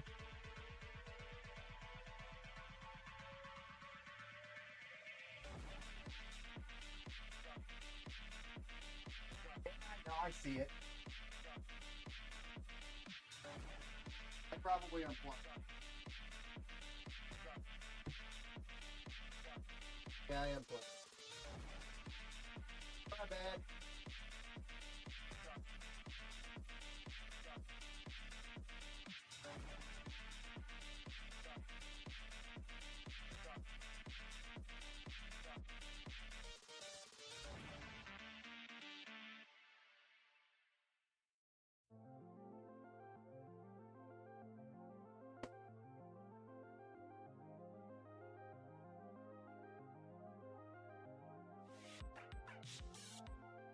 I have build and a ship.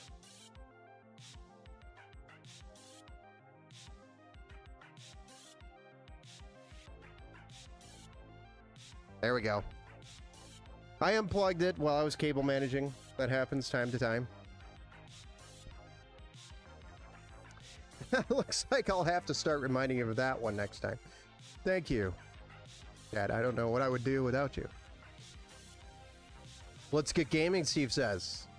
Yeah, it's practically ready. We just gotta install some Winders drivers, do the BIOS updates, all those things. Looks like I'll have a Have to start. Steph, I have a feeling you don't like. I have a feeling you don't like RGB. Now all it needs is a Beanie Baby. Cool. Hey, what's up, Hillary? This is number 1000 PC build. This would be build number 72 for the year. Been slow. Very slow. But, I don't know, is that 1000 total since 2023? Somebody do the math. 200, 700, 33. Yeah, we're over. It'd be damn near close.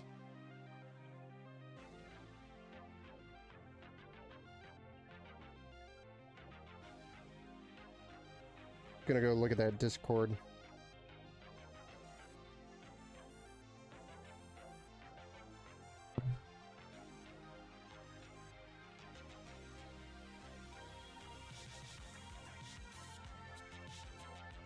Oh, we just went over the 1000 mark since 2023. We're at 1001 total. My brain's fried, guys. I couldn't do the math in my head. That sounds terrible. I knew it was like either right on or really close.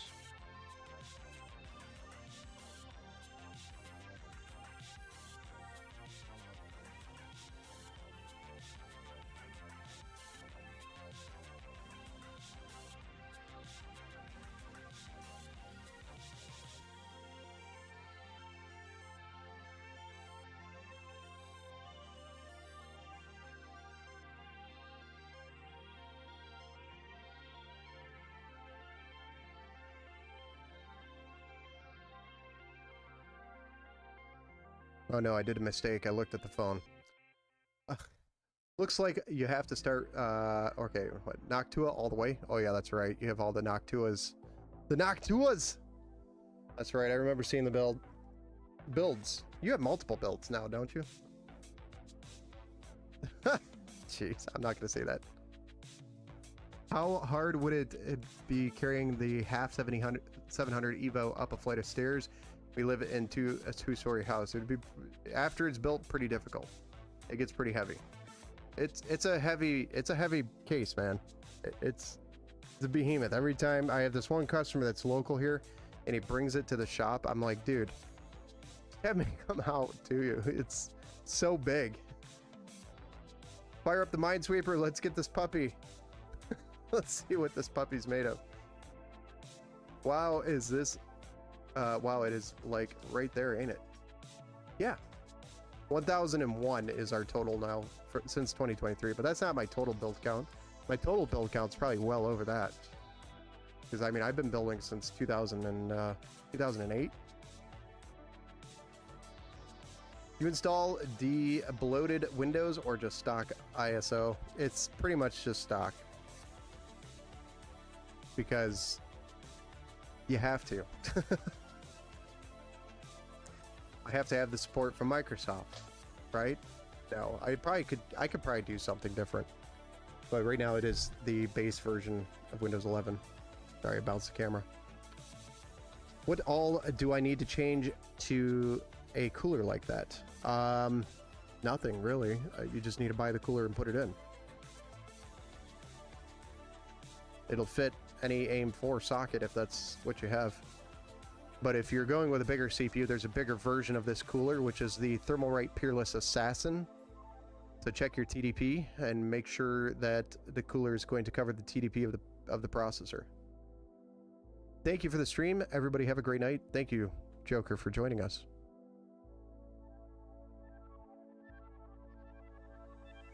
The cooler?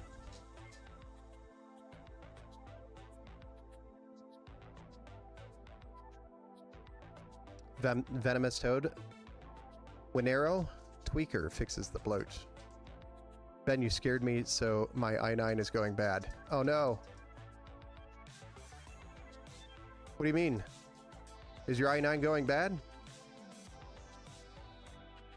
Because we can RMA that. Get you a replacement.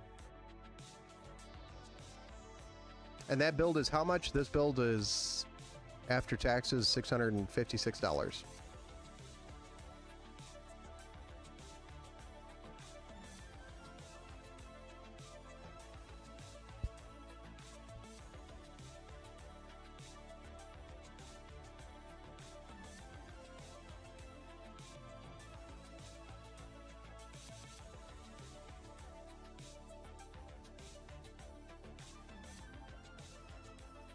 Ah, yeah, this is your budget build. It's called the budget box on the website.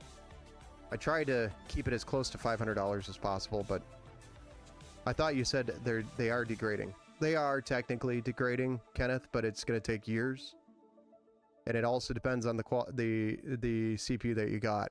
So if you got one from a bad batch, they're usually worse. But if yours is still running today and it's been running for how long now? And we haven't had any issues, you probably have one of the better ones. So I wouldn't worry too much about it, Kenneth. Plus, Intel has extended the warranty on those CPUs. So, for example, the last one that I just did was warranted up until 2029.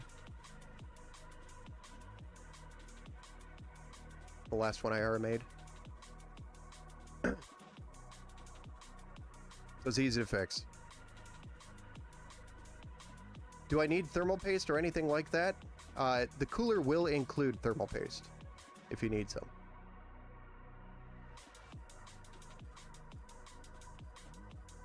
Easy way to debloat is just uninstall things you don't want after installing. He's talking about all the extra crap that's running in Windows that you can't really uninstall. They're all pieces of Microsoft. But no, I'll take a look at that. Yes, we at Intel are all about being stable. Yeah. You're a legend. Happy to help. How much would a budget build AIM-5 be? Lol. AIM-5 budget build probably more in the 800-900 range. That would be your budget AIM-5 build. And if you really want to, you could probably squeeze that down to 750-ish. Depending on what CPU you get, because there are the 8000 series CPUs that you could probably get for a really good price.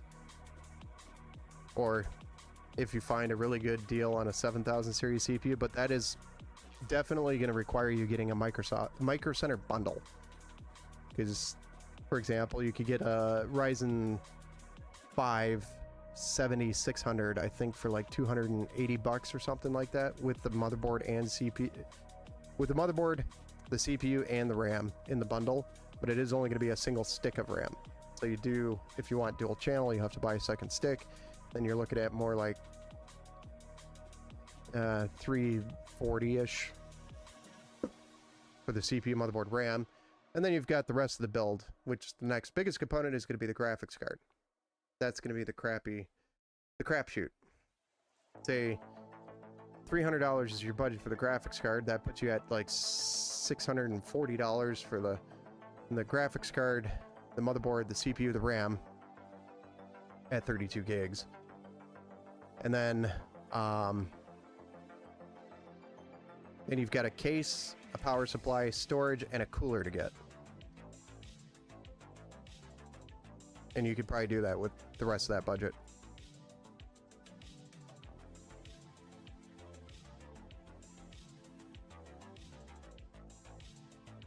Yeah, it just depends on the bundle. Is it the 9600X now that's like 270? So I thought the 7600X was 270. Maybe it's less now. Maybe it's like 250.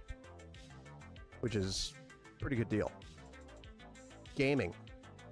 Newegg does deals when you combo. Yeah, so I've taken a look at those, and I'm not a big fan of them. So far, they're not very good. They're bloated prices to begin with. And then you look at Micro Center's pricing versus Newegg, and it's like, for real?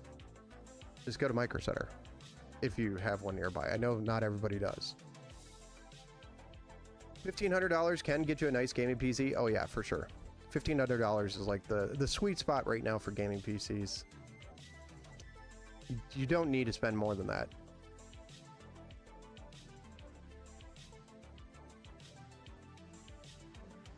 Five to 7 more percent more performance. That's pretty impressive with that. I love the stream, sir. Well, thank you, Caden. You truly have a gift with all of this computer building stuff. Thanks for motivating the next gen of PC builders. That's one of the nicest things somebody said to me in a while. Thank you, Caden, for dropping that comment. Spoiled the people at you spoiled people and their Micro Center. Yeah. Can a 5000 NZD get a good gaming PC? I don't know. New Zealand? Is that what that is? New Zealand? I think so. I don't know what that translates to US dollars. I'm a United States bimbo that doesn't know what the translation is for New Zealand. Closing one to me is closest one to you is 3 hours. Geez, some cases it might be worth the drive. I don't know, maybe if you got a road trip in that direction, it might be worth planning it. I could get a 9070 XT, 9800 X3D, so probably. I could get better if I didn't need to buy peripherals. Oh yeah, the peripherals always catch people. So I get that a lot. People buy the gaming PC and then they don't realize they also have to buy a monitor, a mouse, a keyboard. Like, yeah, that does not come with the PC. That is not included. It is not a full setup. And then a headset as well.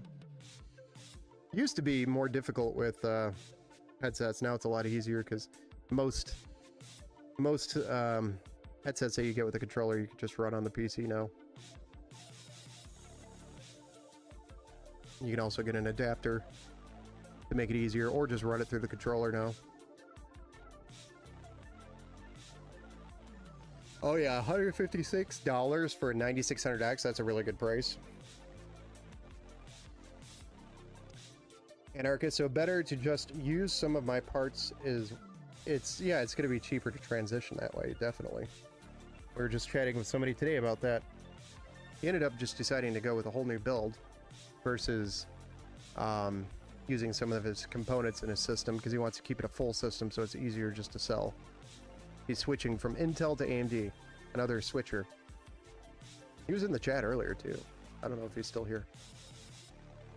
You who plays with controller on PC, almost everybody that buys a PC from me starts on controller.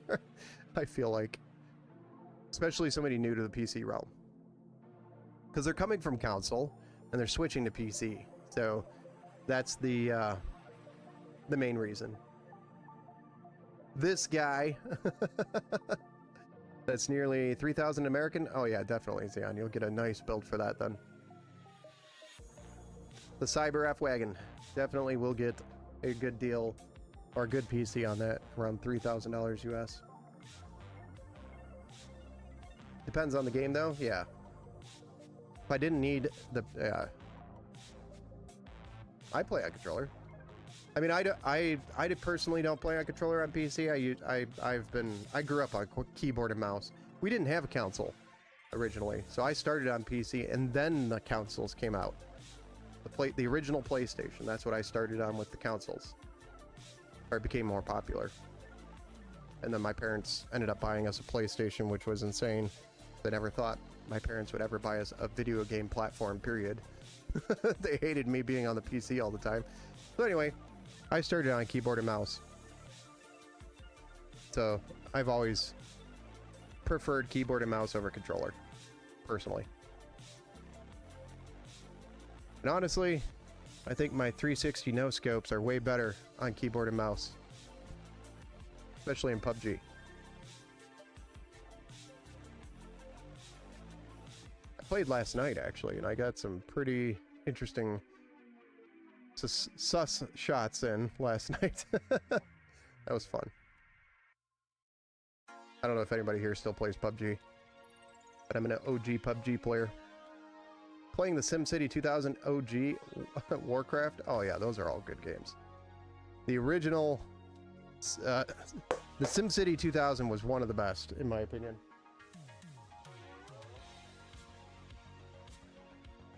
It was definitely really cool game. Doom 1993, nice. So I think my favorite game OG was the original Medal of Honor Allied Assault. That was probably my favorite first-person shooter. So Medal of Honor Allied Assault, when that first came out, that was like insane. And then there, of course, you had Unreal Tournament, which was another great FPS Game of the Year edition. That was also one of the greatest FPS, I think, that really took the industry and made it leap forward. But without Medal of Honor and without, you know, games like Unreal Tournament, we wouldn't have the games that we have today. Just throw that out there. Rocking Solitaire in 4K. Gotta stress the 5080 somehow.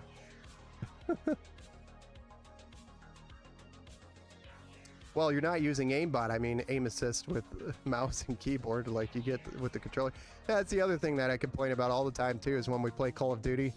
My buddies drag me into Call of Duty sometimes, every once in a while, and you could tell when somebody's running on controller with the aim assist. It is so bad compared to keyboard and mouse, and I'm like, man, you guys and your little aim assist drives me nuts.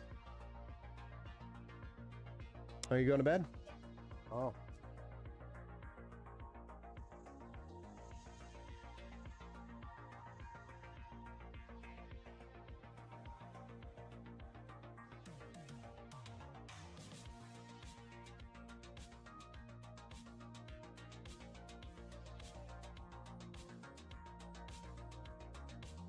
Yeah, how was...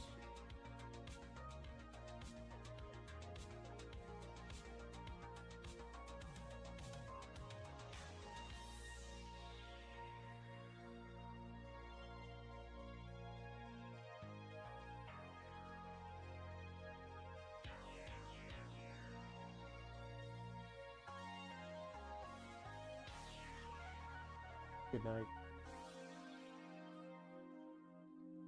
I did.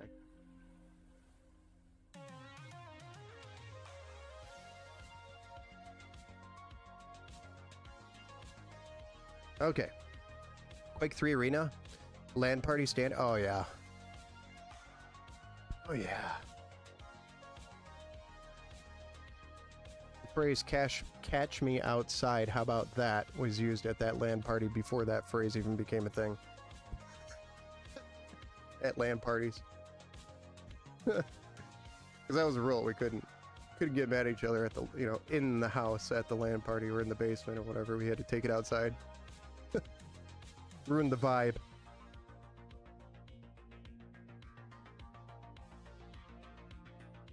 That's my point. I think it's cheating.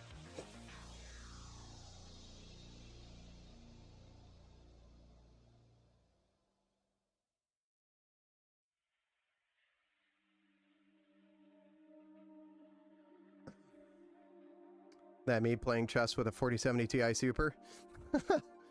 Nice. I play Skyrim on a 3070 Ti, so... I'm an old school gamer. I like, there's this game called, and I've told you guys about this before, but it's called Beyond All Reason. And it's basically a rebuild of an old game from the 90s called Total Annihilation. I don't know if any of you OGs remember that. Total Annihilation. But it's an RTS game. It's kind of like StarCraft, I guess, in a way. Similar to it, but different. But they rebuilt it, and it's now called Beyond All Reason. So it's on a updated engine, and it's really fun to play. There's a huge multiplayer base, actually, that play it. They have a roadmap to Steam. Really cool game if you want to check out something that's free. That's really fun. If you're into RTS games. Do recommend checking it out. And I do play that at the time.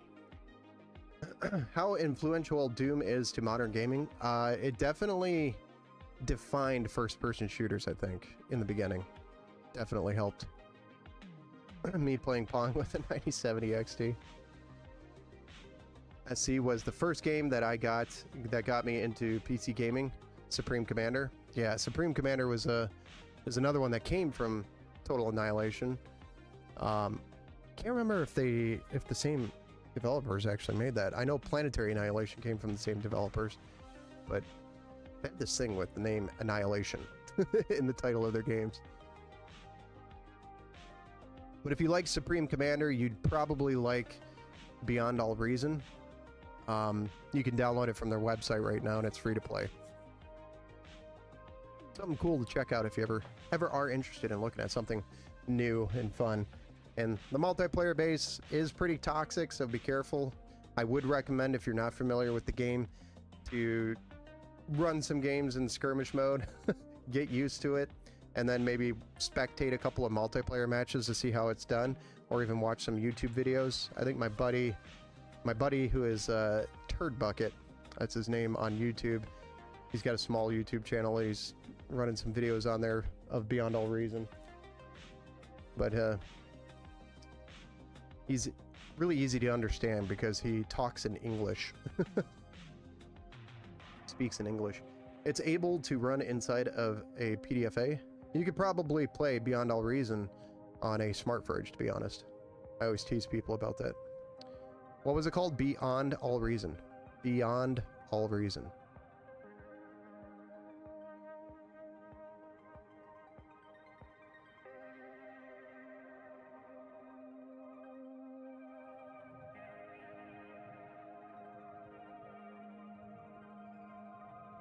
I just sent it in the chat.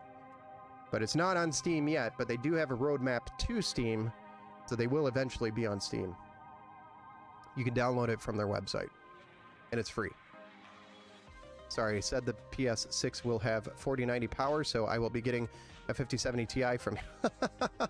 I don't think the PS6 will have 4090 power. That's just marketing BS. Just like NVIDIA says that the 5070 is going to have the same performance as a 4090 at half the price, and everybody laughed. And muffled BS in the release. You can run Doom on a calculator powered by potatoes. Probably could. Alright guys, so this was fun. We did a build for Willow. We'll get this thing finished up for her tomorrow, and she'll be picking it up tomorrow. Awesome. Thank you everybody for joining us. Today I am going to call it a night though. It is 11:18 p.m. over here Eastern time, so it is well past my bedtime. I still haven't even eaten dinner yet. To give you an idea of how my day went today, it's going to be a crazy week today. This week, we got a ton of scheduled work throughout the week, and then we're also leading up to our vacation time, which is at the end of the month, starting at the end of the month. So I've got a ton of stuff I got to do before we can even leave, like change the brakes or replace the brakes on the Suburban, and then I've got to do an oil change on the RV. And I'm doing this all myself. So it's just small things that I got to do. So I think the streams are going to be a little light. We do definitely have some more builds coming up before I leave, for sure. And I might do a stream talking about an open loop and a open loop first time start, where I've already built the open loop and finally going to reveal it, you know, something like that for Mike. So we'll do something. We got a couple of things planned out. I don't know when this time of the week, this week, probably towards the end of the week, when we'll stream next, Thursday or Friday. Thank you, sir. Thank you so much for the content you make for us. We really appreciate it. Take care. You're welcome. Thank you. Remember, folks, you can join us over on the Discord. Thank you, Tat. Yeah, that's another thing. If you guys haven't already, join the Discord channel. It's a great way to stay in touch while I am not streaming. Also a good place to ask questions. There's a ton of different things going on in the Discord channel. Lots of different gaming channels. If you're into gaming and you want to hang out with a bunch of nerds like us, feel free to join. And you can do that by typing !Discord in the chat, which will spit out the link. Hopefully that one works. I think it does. Let me double check.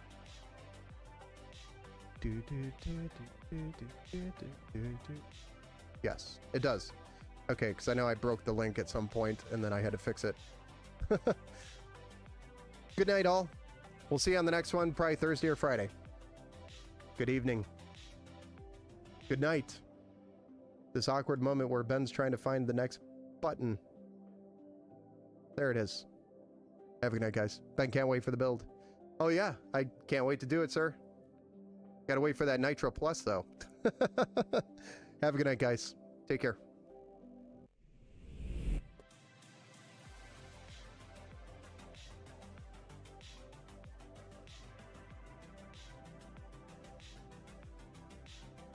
I'm sorry, Kaz.